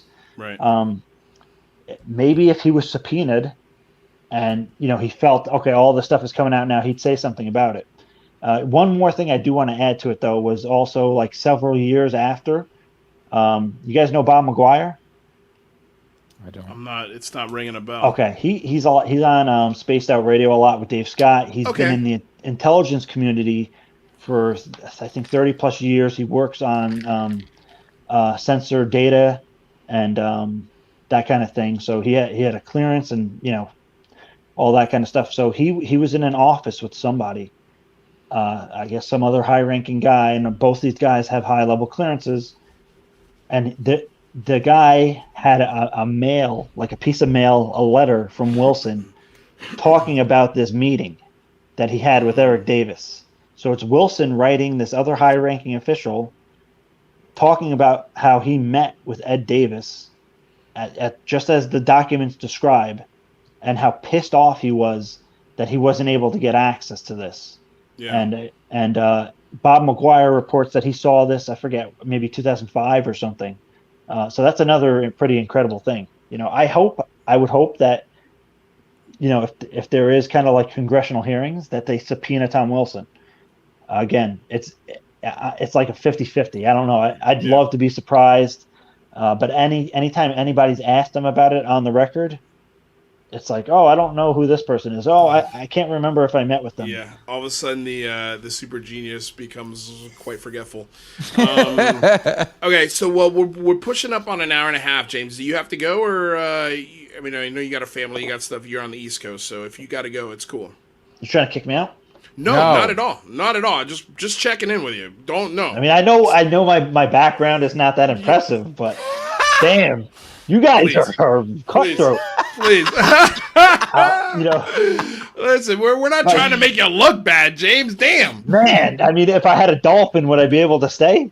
Oh my God! Yes, of course you would. Whoa, Of course, there we go. yeah. All we need is a dog. Well, you're in New York. You got to be either a Jets or Giants fan, huh? You know what? I'm not a big sports person. When I was Well, I was younger, looking I at liked those the Giants. traps and those guns, and I was like, oh man, this guy works out.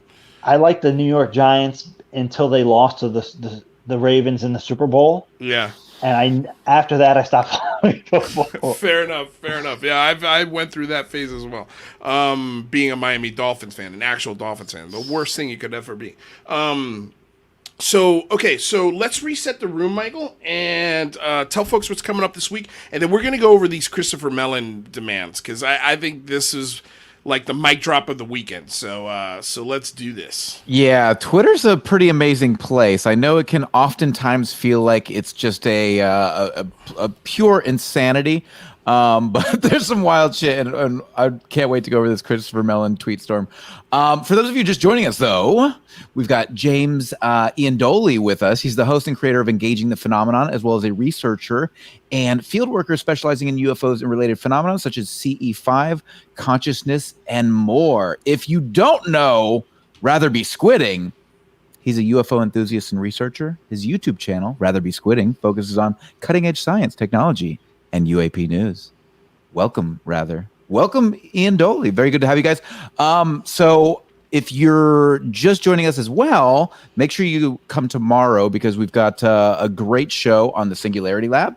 We're going to be talking to Graeme Gauthier. He is a actor in The Expanse. If you guys don't know what The Expanse is, I cannot help you. It's an amazing science fiction television show based on a novel series. We're going to be talking about science fiction becoming science fact. And it's going to be a wild, wild time. So make sure you join us over there. All you got to do is click the description below, and you can get subscribe to Singularity Lab.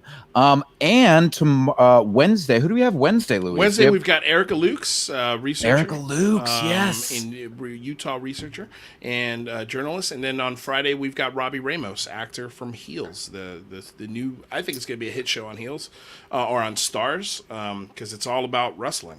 Yeah. So if you're new to the UCR network, all you have to do is follow us on every platform, and you can have something every single week. Every single day. We do a show 5 days a week. Every day, 4 p.m. to 6 p.m. And on Fridays, 1 to 3. Okay, so let's, first of all, because we're getting it into Twitter, let's go ahead and say this now. I am so sick of Twitter. I am so tired of people like Mick West having an intellectual discussion and argument with Alex Dietrich on Twitter. Why don't you guys stop with this? First of all, I can't keep up. Like, I can't keep up with a conversation that happens in a 48-thread text chain. I'm sorry. Like, I'm not even going to read it. I'm so sick of you guys trying to figure out complex issues with 150 characters or less. It doesn't work. Stop doing it. Come on my show. Come on your own show. Start a live stream and have the conversation face to face, because we are losing so much in translation on Twitter. Like, you've got an F-16 fighter pilot telling a video game developer what the hell happened in a Twitter argument. Stop. Okay, that's it. That's all I had to say. Can I add to that, though? Yeah, please. Because I do find it interesting, and I know, like, my biggest frustration with Twitter is I just don't have the time. Like you, Luis, like I barely have the time to keep up with all of this. But I will say I do love the public intellectual conversations about this sort of thing. Like, I love the fact that you can have Eric Weinstein and Mick West going at it in a public forum where we all get to observe, and it's not behind the scenes. So if there was as a counterbalance to that, that would be my argument. But I do agree with you. It's better to come on a long form conversation like this, and let's have that conversation. We want to see Alex Dietrich here. We want to see Alex Dietrich here. We want to see Mick West here. We want to see Eric Weinstein here. Let's get in here and have the long form convo. Let's have the conversation. But here's the thing. How many Twitter arguments have you seen settled on Twitter where the Twitter beef ends? Hey, you know what? Actually, I think you're right. Oh, thanks. Awesome. Cool. So we're good here. Like, it never ends that way. It always ends with two people pissed off at each other that should be having a conversation with each other. Anyway, okay, I'm done, I swear. So let's... MP, wait, for real quick. MP is very upset with us. Oh, because we look, one of the two is not a clown. For sure. And you know, I don't even think it's fair to call the other one a clown. I'd rather see them on to have an actual debate, right? Because at the end of the day, right? Isn't an MP? I'm sure you can agree with this. It's what everybody wants. Wouldn't you like to see that? Wouldn't you like to see them having an actual conversation, and maybe not even a debate, just a conversation where we can hash these things out, and then people can make their own minds up based on the you know, what we actually talk about. I think that's valid. I think it's fair. Also, I can't drive Uber and try to pay attention to a Twitter fight. Like, it's just dangerous. Ooh, you know, but I could listen to a podcast of two people having an argument or disagreement. I could listen to that all day and drive. So, yeah, get your S together and let's fix this. Let's come together and start having the conversation instead of trying to resolve which nothing. Like, this pilot, this F-16 pilot that's having this back and forth video war with Mick West, like, it's ridiculous. Why don't you guys talk to each other? No, the videos are awesome. Oh, right. The explanations are amazing. But it's like, damn it, dude. Like, let's settle this in one video as opposed to me having to go back and forth between these guys' videos. And I'll be honest with you, I get lost in a lot of it because I don't know. I don't have the mathematical aptitude to really understand a lot of what's going on. I probably get 75 to 80% of it. And I want to stop and ask a question, but I can't because it's a rebuttal over rebuttal over rebuttal over rebuttal to a video that was released 6 goddamn years ago. Like, it's like, come on, man. Okay. Sorry. You guys, you got to get on Eric Weinstein and you got to get on Sam Harris. Yes. Absolutely. Dude, that would be so epic. So epic. So epic. Okay, so let's get to Christopher Mellon's tweet because if I keep going on this rant, we're never going to get to it. Okay, so hold on real quick. There we go. Okay, let me share my screen here with you guys. I've got the... that's the wrong button. I've got... Here we go. Okay, so... These are the essentially the demands from Christopher Mellon. Where did he post this? Is it on his website? Yeah, so he tweeted this out. Oh, okay. And yeah, so it's an article that he wrote. So the questions for Congress regarding the pending UAP report, and I'm going to blow this up full screen and take us off, just so people can read along while we discuss. And I don't think we're going to be able to get through this whole thing because he's got 17 demands. Wow, it's amazing. It is amazing. Yeah, okay. So the pending UAP report raises vital questions about what is happening in our skies and the organization and performance of the U.S. intelligence community. Here are some questions I propose for those in Congress charged with protecting the country and overseeing the intelligence community. Like, right off the bat, This guy is putting all the onus on the intelligence community to get their collective shit together. He's dropping the burns early. Real early. Okay, so the first thing he puts on here: why did awareness of the UAP phenomenon have to come from private citizens outside the government, devoting several years of their lives to bringing this issue to the attention of the American people and their government? Holy shit, what a great first question. Like, why are you guys relying on a bunch of amateurs, essentially? Like, passionate amateurs to get the best UFO information that's ever been released has come from amateurs, pretty much. And then he writes, so that's a question. That's the first question. Then he says, what does this stunning intelligence failure tell us about the U.S. intelligence community? How is it possible that these intrusions could not continue for years without notice by any senior government officials or even NORAD? What other strategic issues are the intelligence community failing to report due to potential controversy or stigma? So let's talk about this first one. Thoughts, anyone? I mean, yeah, Melon's James, be our guest. He's going straight for the jugular, man. He really is. He's talking about liabilities. He's writing the right language. He's speaking their language, and there's no good excuses for any of these questions, basically, especially Right. the first ones that he leads off with, and he's anybody who reads those questions is going to be like, really, like, what good explanation is there for this? And there is none.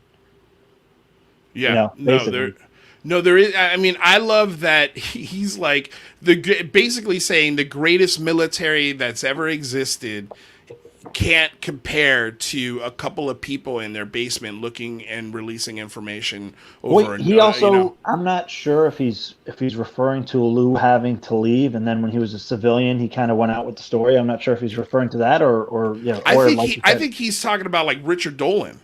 Or Could be. Any one of these people who are putting out Jeremy Corbell, like Stan Friedman, Stan Friedman, like George Knapp, like all of these guys. Well, George Knapp is an actual journalist, but all of these guys are passionate about this topic. They've been looking at it for years, and they have released the best information that's ever come out on the topic. It hasn't come directly from the military, unless it was a leak, Yeah, it was. Nothing has intentionally been put out by our government that answers these questions, and he's putting the onus on them to be like, "What's wrong? And where else are you doing this? Like, if you're doing this here, then you must be doing it somewhere else. So, what's going on?" I think it's a killer question. Rather, you got something?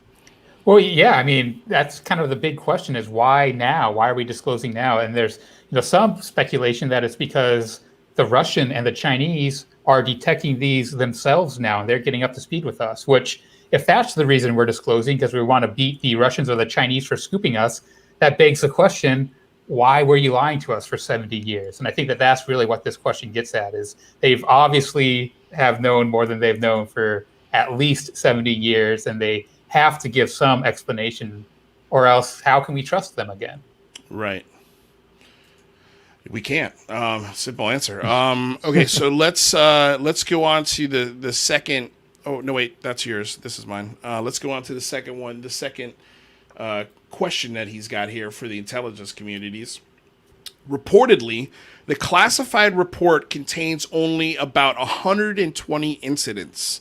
So he's referring to the UAP report that's coming out. 120 incidents. I believe that's over a decade. Am I wrong on that? I think they said 20 years. 2000. 20 years, yes. So 2 decades, 120 instances, and he writes, how is that reconciled with the fact that NORAD alone has hundreds of flight tracks per annum and cannot identify? That's fucking fascinating. I didn't know that, and I'm really curious where he gathered that data from, and I'd love a source on it. But if it is true, it's really interesting because somebody brought this up the other day about how critical it is for us to be looking into all the incidents. You have somebody like Ryan Graves saying, we see these things every day. And then all of a sudden, it's like, oh, well, we're going to write a report for you guys, 120 incidences in the past 2 decades. And it's like, one of my biggest concerns is that so many people can easily write this stuff off, the modern stuff, as drones and this and that and the other. 70 years ago, you're not writing that off as drones. 50 years ago, 30 years ago, you're not writing it off as drones. So I think if we really wanted a comprehensive report, we'd have to go back much further. But that being said, we're starting to break the watermelon open, and Christopher Mellon, no pun intended, wants to fucking shock it. He's like Gallagher right now, just smashing watermelons on stage. I mean, he's going full bore. We can talk about the hundreds of tracks that NORAD has had. That might be a little bit misleading. I was doing some research about fast walkers, and these are things that are identified by satellite systems that NORAD has that are unidentified, but that doesn't mean that they are even potentially UFOs. A lot of these are just space debris or things that are untracked, space debris secret. or satellites, top secret satellites that are just zooming so fast we can't tell what they are. Some of them, though, do make unusual movements, and those I think are probably not hundreds a year, but maybe a couple of a year. And I think the big question here, my assumption is that most of these 120 are probably all Navy incidences. I wonder if this really is going to be a good collection of sources, unidentified sources from various places in the military, or if they are going to just be from the Navy. I love how Rather cuts through the bullshit so fast. He really does, man. Thank you for that. He's always so like, I don't know about hundreds a year, but maybe a couple a year. Because I was going to ask. Well, hold on, but I was going to ask James if he agrees with that. Do you think that they're only seeing the diamond in the rough kind of example 2 or 3 times a year, or do you think that diamond in the rough shows itself quite often? I would say it's probably a lot more often than that, but I think really what Chris Mellon is trying to say here is that there's no doubt that within 20 years that there's way more than 120 incidents. That's ridiculous. Again, we're not talking even about NRO or these other military satellites that are up there. Right. People have been talking about the NRO, NORAD, and other systems that or agencies that have these systems up there. Mellon has constantly talked about satellite data. We have not seen any yet, and if it's okay, so we had an Nimitz event, right? Was any of that captured on satellites? Great question. Probably great yes. question. Gimbals. I would say yes. Yes, yeah. I would say yes. I mean, I'm pretty sure. Especially if they were coming up from 80,000 feet. Yeah, absolutely. Right. I Which think begs the question: how the hell are these things still unidentified according to the government? Right? Because if they are still considered unidentified, and we have the satellite data, something is amiss, and it's the fact that we don't know what the f these things are. Yeah, I think Chris Mellon's trying to say there's a hell of a lot more there, and you guys know it. Right. He is. No, I completely agree. I just think we have to be careful conflating things when it comes to, it's like, yes, it gets good. Like it gets good soundbite. It's a good soundbite. Hundreds of, but at the end of the day, you have to if I go and talk to Rather and Rather's like, well, blah, blah, blah, blah, I'm going to be like, man, Chris Mellon, come on. You have to start there. That's the starting point. Yeah. He's not saying all of them are UAP. He's saying they're unidentified. So that means you have to investigate every individual case. Yeah. You might only come up with 10 that are true UAP, but you don't know unless you look, and that's I think what he's trying to say. And I think there's a really good underlying point that you just made there too, James, is that you really have to read exactly what they say, because every single word that they put on paper, or in this case internet, there's a purpose behind it. They're not like, he's right. He just says that they track hundreds of flights per year.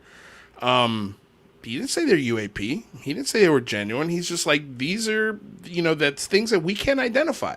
So, which by de facto is a UAP or a UFO. Yeah. Correct. Yeah. But again, I am curious how many of those hundreds per year are that diamond in the rough. I'm going to guess 20 to 30% of those are like legitimate unknowns. And then the other 70%, 80% is either, military aircraft or experimental stuff. Or like you said, space debris, whatever. Okay. So let's go on to the next one. This one is number 3, which I found quite fun. Recently, former CIA Director John Brennan and former Director of National Intelligence John Ratcliffe revealed they had been briefed on mysterious UAP incidents. Are these incidents accounted for in the report? ? What about the incident involving the UAP emerging from the ocean mentioned in public by former Navy CNO Admiral Gary Roughead? I mean, dude, I've never heard. Have you guys heard of Gary Roughead? Rougehead? I don't know. Yeah, nor have I heard of that account. I had meant to look that up, but I was so wrapped up in everything I was doing. I mean, didn't get a chance to. I'm curious to know, what's a CNO? Colonel Naval Officer? I Captain was going Naval to say Officer? maybe it's a chief naval officer. I'm Chief not Naval. sure. Okay, so chief. Yeah, that makes more sense. Chief Naval Officer. Emerging from the ocean. I'm curious to know if this is that triangle? Chief of you Naval know, Operations. Chief of Naval Operations. Nice. I'm curious to know if that's the triangle photo that the debrief had sort of mentioned in December, and that everybody like this is the worst. Did you see what secret Sprague posted floating about that around. today? Did you see what Sprague posted about that today? No, what did Sprague post about it today? He said that, and he spoke with Tim McMillan as well about this, and he said that. I think I did see it. Did you? I don't remember what he said, so go on. Remind me. Basically, it was saying that they weren't sure if this was actually a photo, but that it was something that was captured on sensor data. That was captured as sensor data. Yeah, it might not have been on a cell phone. It might have been on an actual camera system from the plane. That would make it classified. Correct. Right. But this photo, which is interesting because I've heard everyone's got their own version. Here's the thing I keep hearing though is that this photo is in a report, and it's the thing that people are like, hey, I'm gonna leave lunch early and go check out this report kind of thing. Like I want to see this because it's like the rumor going around high school, like, hey, psst, did you hear that there's gonna be a fight after school at 3:00? Hey, did you hear that there's a goddamn triangle photo inside the UAP report? It is insane. I saw it yesterday. Go check it out. You know, like that's what's going on. I feel like in Congress right now. I hate to throw water on this. I know, but, do it rather. So I have the quote from the CNO person. He was on Mystery Wire in 2000, and he says, "I remember that there was one UFO, and it may have been after I retired, that seemed to go underwater." Rollkid said, "If in fact it was a real vehicle, how did it launch and recover? Because as you know, it's not an easy thing to get something that can perform extraordinarily well in the air and dive into the water and become something else." So it sounds like what year was that? Do you know? The Mystery Wire interview was in 2000. He doesn't state when this incident. It sounds like he just has heard rumors of a report like this. Right, and then but then why would Christopher Mellon put his name out there? That's like what that? I'm saying. I do wonder that. Yeah. Yeah. I mean, I feel like there's a good reason for it, and if there's one thing cynical. I know, well, here's where I maybe might relieve a little bit of that cynicism. They're not going to put anyone's name to something without their permission and their knowledge that they're going to do that. That I am 1,000,000% sure on. So Gary Roughhead, Rugged, whatever your last name is, current Chief Naval Officer Admiral. I'm sorry, I don't mean any disrespect, but he knew that Christopher Mellon was doing this. Yeah, and that the naval officer, he certainly got his information from someone he trusted, presumably, right? Like, and he probably does have some sources. So I do tend to believe this report. Yeah. Well, here, let's take a quick bet. What do you think the pronunciation of his last name is? It's spelled Roughead. I'm going to assume that everyone, especially in the military, called him Roughhead. Yes, 100%. You know, hey, Roughhead, get over here. You know, until it became an admiral, and then it was like, you know, Admiral Roughhead, you know, or whatever. I don't know. I just thought that was funny. Okay, so let's go on to number 4. And so number 4, and we got about 12 minutes left. So, and again, there's 17 of these. So if we don't finish these today, hopefully we can come back on Wednesday and finish these up. So you could probably do a whole show on this, man. Honestly, yeah. We were supposed to do the whole second hour on this. So I'm sorry about that. No, don't be sorry, dude. No. You trumpet. You trumped it, yeah. Well, and also now you're joining us for it, so it's even cooler. Yeah. I was going to say before because we're not going to make it, I know, but something so crazy about this was that he mentioned Richard Doty twice towards the end of this. Did he really? Yeah, he did. Yes. And that's like, we know who Rich Doty is, you know, Rick Doty. What does he say? Can we skip to that? Can we skip to the Richard Doty comment? Have you ever guys heard Rick Doty talk, like when he's, you know, talking about some of the crazier stuff he's seen? He'll say some stuff that is incredible, that he was briefed by the U.S. Air Force in the 70s and the 80s and all this. He was part of the aviary, and he was briefed on actual UFO technology. If you say Rick Doty, everybody's gonna freak out because nobody knows what to believe. Yeah.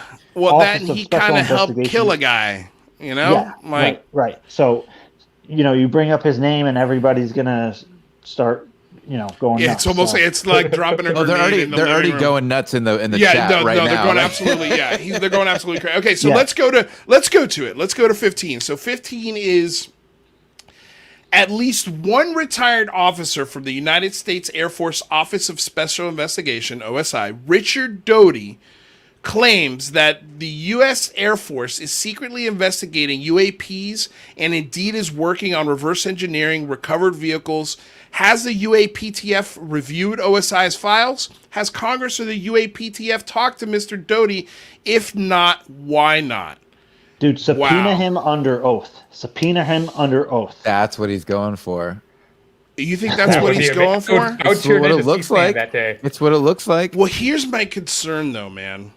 Because when Lou Elizondo was asked about Doty, he's like, Doty was rogue. He was a rogue agent acting outside of his jurisdiction. He's That's like, so look at what happened to his career. He never got promoted. So that tells you that what he did was outside of his purview. But why is he bringing this up? That's the case. That's what I'm wondering, because he's in another one too. I think he mentions his name twice. He does, and I'm going to read it. It's number 15 and number 17. The last thing he talks about is Doty. But don't you think it's possible that Mellon knows everything we know about Doty, and he's baiting them to get him under oath? Maybe. Well, maybe. Yeah, I think there's kind of two possibilities. One is that he thinks that Doty actually does know something and wants to get that out. I think the other one is that he's trying to shame the U.S. government for the whole Doty operation and trying to because he says, why was Doty allowed to do this, basically? How come this wasn't investigated is the last question. Right. That the U.S. Air Force was involved in a psychological operation against a U.S. citizen, and it wasn't followed up on or investigated, and there were no ramifications. Yeah, but that's not what I'm gathering from this question. All right, read the 17. The last one. Oh, okay. The last one. Got it. Okay, so because now if you have, so there was no investigation into Doty's actions just because he was talking about UFOs. Is that why? I think he's kind of saying that. Okay. All right. Well, yeah. Let's read it. So Richard Doty, formerly of the USAF OSI, claims OSI spied on civilian UAP researchers, even breaking and entering homes and feeding them disinformation. This is highlighted, by the way, and underlined. Okay, and feeding them disinformation. This happened. Accurate. Richard Doty was giving this guy bullshit to a point that it drove him to an insane asylum and eventually just killed him. And his family, and this was a smart dude. Okay, remind me if you can, James. What was this man's name again? It's on the tip of my tongue. Paul Benowitz. He was a private contractor for the military. Yeah, for the U.S. Air Force. He was making tech for them. He was making tech for the military, and then this guy comes in and starts convincing him and telling him things and feeding him bullshit. Well, and what's even crazier is that the NSA knew about it because the NSA was also spying on Benowitz from across the street. Right. They rented out a house and they were spying on him. Dude, insane. Okay, so one of the prominent targets, Paul Benowitz, he just put his name. If I just read more, I would have gotten his name. Okay, one of the prominent targets, Paul Benowitz, a resident of Arizona, became unstable and eventually committed suicide.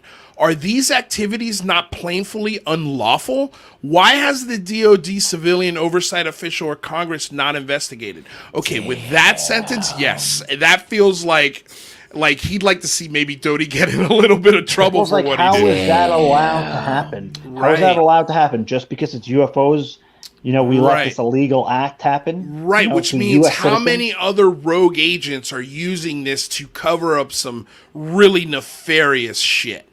Right, just because it has UFO attached to it. Correct. Or how many are emboldened by him not getting prosecuted and nothing happening? And or who above Doty at the time knew about it and was implicit in it. Oh yeah, That's the thing, man. Because wow. but according to Lou, nobody above him knew. This was something how he did would on Lou his know own. that? But I that's don't know. weird that Yeah. that Lou says that, and I maybe he has background knowledge, but according to Doty, he was told that he had to do this. You know, Yeah, I can't imagine. I mean, look, So man, I don't know. I don't trust Doty as far as I could spit on him. Like I don't he's- either, but I don't trust the government as far as I can spit on them either. Like, No, that's true. But Well, they're and both there the could be same a thing. little They're bit of- both the same. Could be some truth on both ends, right? Like his Yeah. mandate could have been to screw with this guy, but not to do it in the manner that he did, right? Like, Well, from my understanding, it got to a point where Richard Doty eventually told Benowitz, "Hey, I'm lying to you. Like all of this is bullshit." And the guy Paul Benowitz was like, "Nah, you ain't pulling a fast one on me, Doty. I know what's happening." how do you know what to believe? Yeah. Yeah, it's a mess. It's That's messy. the most horrifying and psyop I've ever heard of. It's horrifying, and you really, Michael, especially you need to watch the film Mirage.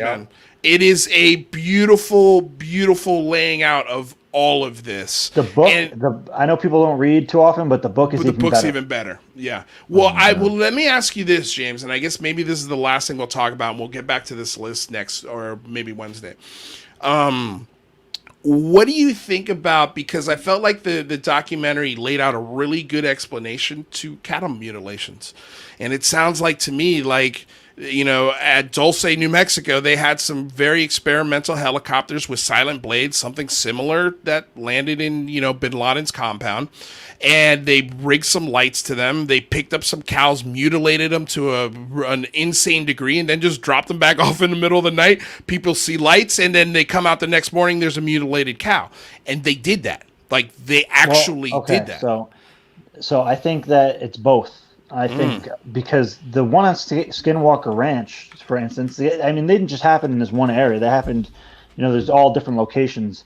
And I think one of my friends, Scott Brown, who runs In the Field, also has, a Facebook group dedicated to cattle mutilations. And the one on Skinwalker Ranch happened within 10 minutes or 10 or 15 minutes. So I don't know how they couldn't have done that. That the military, you know, in the broad daylight, I don't think they could have done that.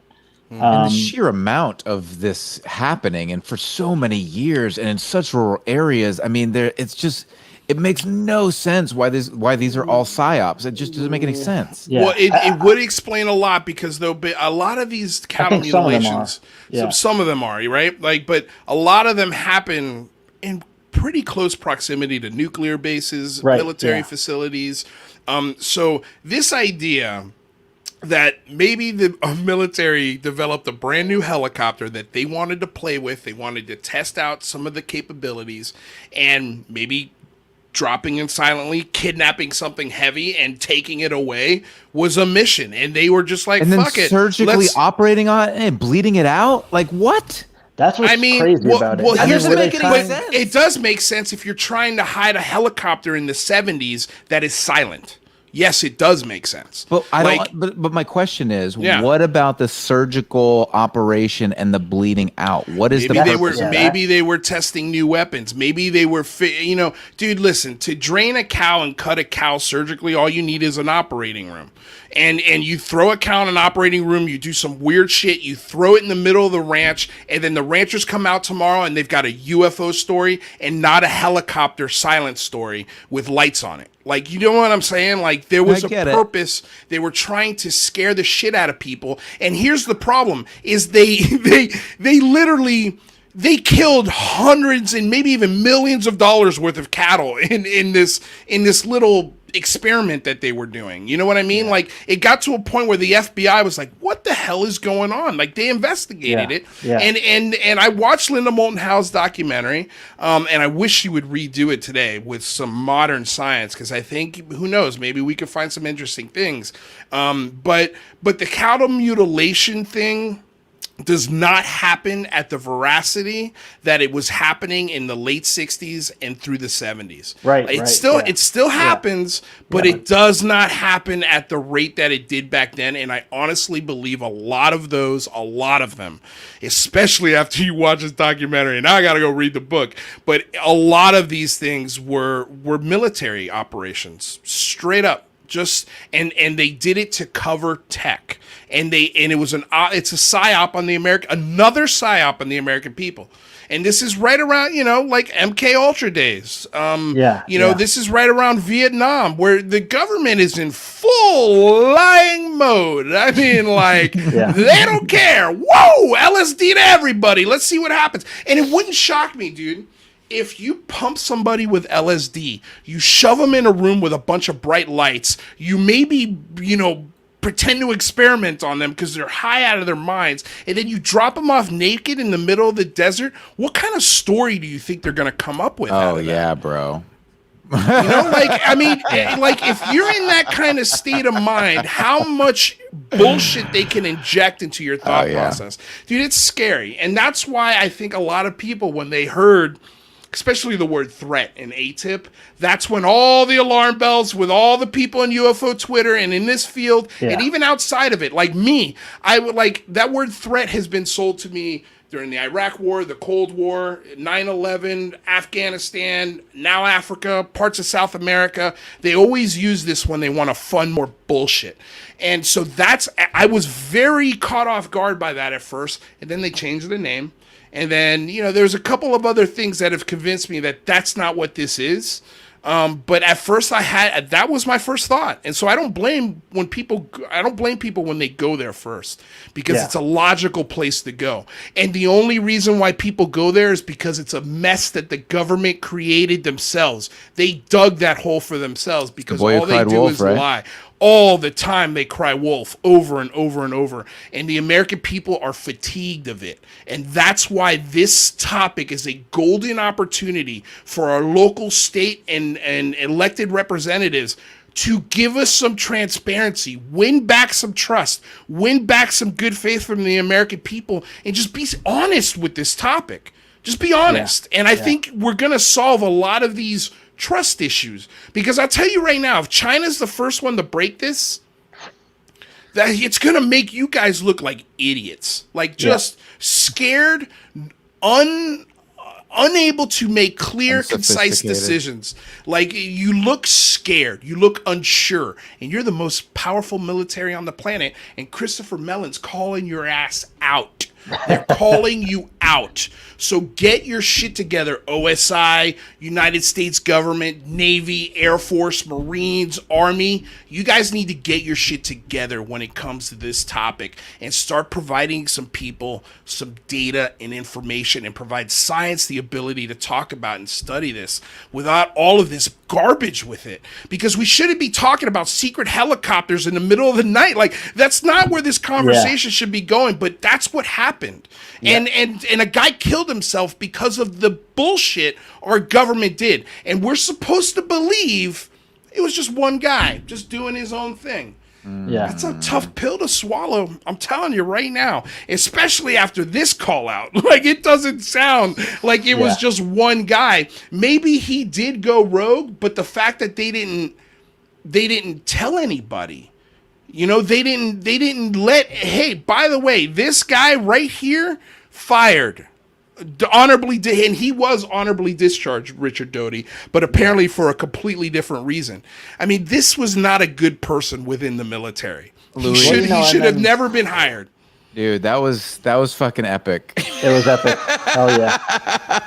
Yeah. We have to say goodbye to our amazing friends, to our amazing family, to our UCR network family, because Luis, can I get an amen? Can I get an amen? Amen. Amen. Amen. Amen. You know what I'm saying, man? Like, I just want the government to understand the ball's in your court when it comes to trust from this side. We want to trust you. I feel like everybody in this, we're all the lapdogs at the bottom of the table waiting for the scraps to fall off when it comes to this. Right. So. And if they want real disclosure, then they'll come on at UCR. Yeah. Or just provide some grants to universities and scientists to study this openly. That would also be a great thing. Maybe, look, we don't need you. Just help us get the information ourselves, and we'll share it with you. You know, let us help you. Anyway, all right, yeah, Michael, go ahead. James, tell the people. Iandoli, if people want to find you, if they want to know where they can watch your videos, where they can find your blog, tell people how the heck they can find James Iandoli. Yes, sir. So, Engaging the Phenomenon on YouTube, Engaging the Phenomenon on Twitter, and I also have Engaging the Phenomenon on, I believe it's Spotify. I have it on podcast. For some reason, Apple has not accepted my podcast after 2 months. I'm dealing with an issue with that too. Yeah, they're redoing a bunch of shit, and a lot of things are falling through the cracks. So yeah. And I started, I guess, like literally at the worst time. I tried to submit my podcast, and I went through Anchor. They're trying to get it through. We'll see. We'll get it. Godspeed, sir. I hope when it does come up, please let us know. We'll tweak the hell out of it and help you as much as possible to get the word out. James, you got to come back soon, bro. You got to come back like so much more to talk about. Real soon, dude. Anytime. Doors wide open for you, man. I'm sorry I misspelled your name. I get that all the time. I know, but God, I felt really stupid. So thank you for being so cool about it. And I didn't know Not if like it was. you called me Tim. Yeah, I know. Like The first time I called him Tim because I thought his name was Tim. I mean, dude, it was a mess. Anyway, but I thought it was funny though when you tweeted out about this show, you misspelled my last name. So I was like, oh man, was that a joke or did he? Was he being passive aggressive? That was so funny. Actually, I hoped it was a passive aggressive. I was hoping so too because it would have been way more hilarious. I'm just a bad speller, I guess. Well, James, dude, please. I'm gonna be bothering you a lot more to come on the show. So the door's open for you anytime. Honestly, man, what a great conversation. And we just barely scratched CE5. So I wanted to make sure you come back and let's get into that more because again, I think it's an important conversation. People say it's the woo-woo aspect of this, but I agree. It is woo-woo. It's difficult to understand. It's confusing, and that's why we need you, James, to bring some more clarity to this stuff like this. And I think quantum mechanics is woo-woo. Well, all of it is. And but let me just say the people that were talking about this really in the early days were J. Allen Hynek and Jacques Vallée, both noted high strangeness, and both noted that the psychic component of the UFO phenomenon was a big part of it. Something's there. You know? Something's there, and it needs to be discussed. It needs to be explored. And I'd be honest with you, James, I think you're the perfect person to help do that. I don't want to put that label on you because I'm sure you don't even want it, and that's why you're the perfect person, because you don't want it. So, dude, excellent work. I can't wait to have you back. Honestly, it was one of my favorite shows ever. Oh, thanks, man. I'll definitely be back on soon. We got a lot to talk about. We got a lot to talk about. A lot of, please work on the background. It's killing me. I'm kidding, dude. I'm kidding. I'm just busting your chops. Just kidding. Just busting your chops, my man. We seriously. Rather's got to work on his too. Don't worry. Yeah. I got to get a suit and tie next time. You don't have to. But I mean, in some of my videos, I'm in a suit and tie, but. Man, I was trying to. I thought this was gonna be laid back. You guys are all. Oh well, you know what? Don't be. This is something new. We just want to make sure that if this does get in front of ears or eyeballs that are new to this, they maybe take it a little more seriously because they see people with ties. Yeah, that's the way people think. But dude, again, thank you. I cannot wait to see you and have you back. I'll be in contact very soon. Thank you, James. Definitely. Take care. Thanks, brother. Rather be squidding. Rather be squidding. Gem of a man. The voice of reason. The voice of reason. The voice of reason. The bummer. The man of... The peer of parades. Dude, is there anything you want to end with before you go? I know James was awesome. It was a really, really great show. I find him fascinating, and looking forward to him coming back. But Rather, you have such an amazing channel. Don't you want people to find it? Yeah. Rather be squidding. Look me up. Got some interesting data on satellite UFOs. You should check that out. I think speaking of Christopher Mellon stuff, you might find that interesting. Rather's videos are outperforming mine. Okay, that's how good they are. Seriously, go check out Rather's work. It's insane. He just did the Fast Walkers. He did Time Crystals the week before. The dude is insanely smart, and that's why he's on the show, because he helps me be a little less dumb. So thank you, Rather. We'll see you Wednesday. Thank you. See you All right, then. my man. So Michael Mataluni. Rather's our terra firma. He is our terra firma. He's our really terra is. We should just start calling him Terra Firma. Terra Rather. I just like terra firma. How about Rather Terra? Anyway, you want to tell people what's happening this week before we leave this show? If you have ever seen the show Expanse, and The Expanse. Yep. And if Sci-fi, you want right? to, it's sci-fi. It is. It's so if you're curious about humans exploring and colonizing the entire solar system, and you're interested in a show about that, check out The Expanse. But we've got an amazing guest tomorrow on the Singularity Lab. We've got Graeme Gauthier, who is hold on one second. I want to give you his actual title on The Expanse. By the way, it's on Amazon. He's in the house right now. He's watching. He's not watching. He is. He was just. You'd rather just put him up. Look, there he is. There See he you is. tomorrow, guys. There he is. My name is pronounced Gaucho. Gaucho. Oh, Gaucho. Okay. Gaucho or It's not- Gaucho? It sounded French. It looks French. It looks French. I'm It going to looks go French, Gaucho. but it's Graeme pronounced Gaucho. Make sure you join us tomorrow. It's going to be an amazing show. Yeah, absolutely. So all you got to do is click the link below in my Linktree and click on the Singularity Lab, subscribe, hit the bell so you can be informed the second we go live. And then Wednesday we got Erica Lukes back here on UCR. Mm-hmm. Well, she hasn't been on UCR yet. We were supposed to have her last week, but she was moving, so she moved it to this Wednesday. And then we're going to have our Skinwalker review with UFO Jane and Cristina Gomez in the second hour, and possibly Chad Shaw and his wife, who the judge, who came on and absolutely blew it up last week. And then we've got on Friday actor Robbie Ramos from Star's show Heels. We're going to be asking him all about the show when it's coming out, but also I want to get his view on UFOs and UAPs because he's not into the topic. So I'm curious. What people who don't know a lot about this, what are their questions? What are they thinking? What are they hearing? How are they articulating this in their head to make sense to themselves? You know, like I'm curious to know what the average Joes think, and we're going to have those in the form of actors, writers, producers, improvisers that I know in this town. So get ready for the actors because they're all going to start coming. You're not going to have any idea who most of these people are, hence the unidentified celebrity review. You get it now? Do you get it? Do you get it? It's not my ego. Trust me. Trust me. It's not my ego. Okay.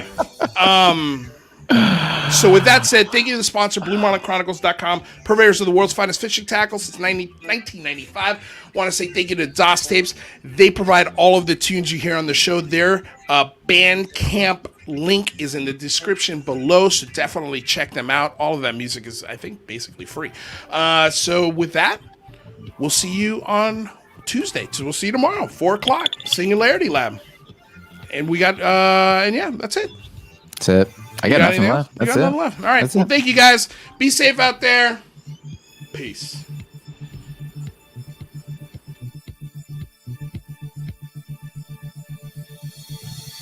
Cause everybody wants to be somebody's fantasy, a worldwide ecstasy.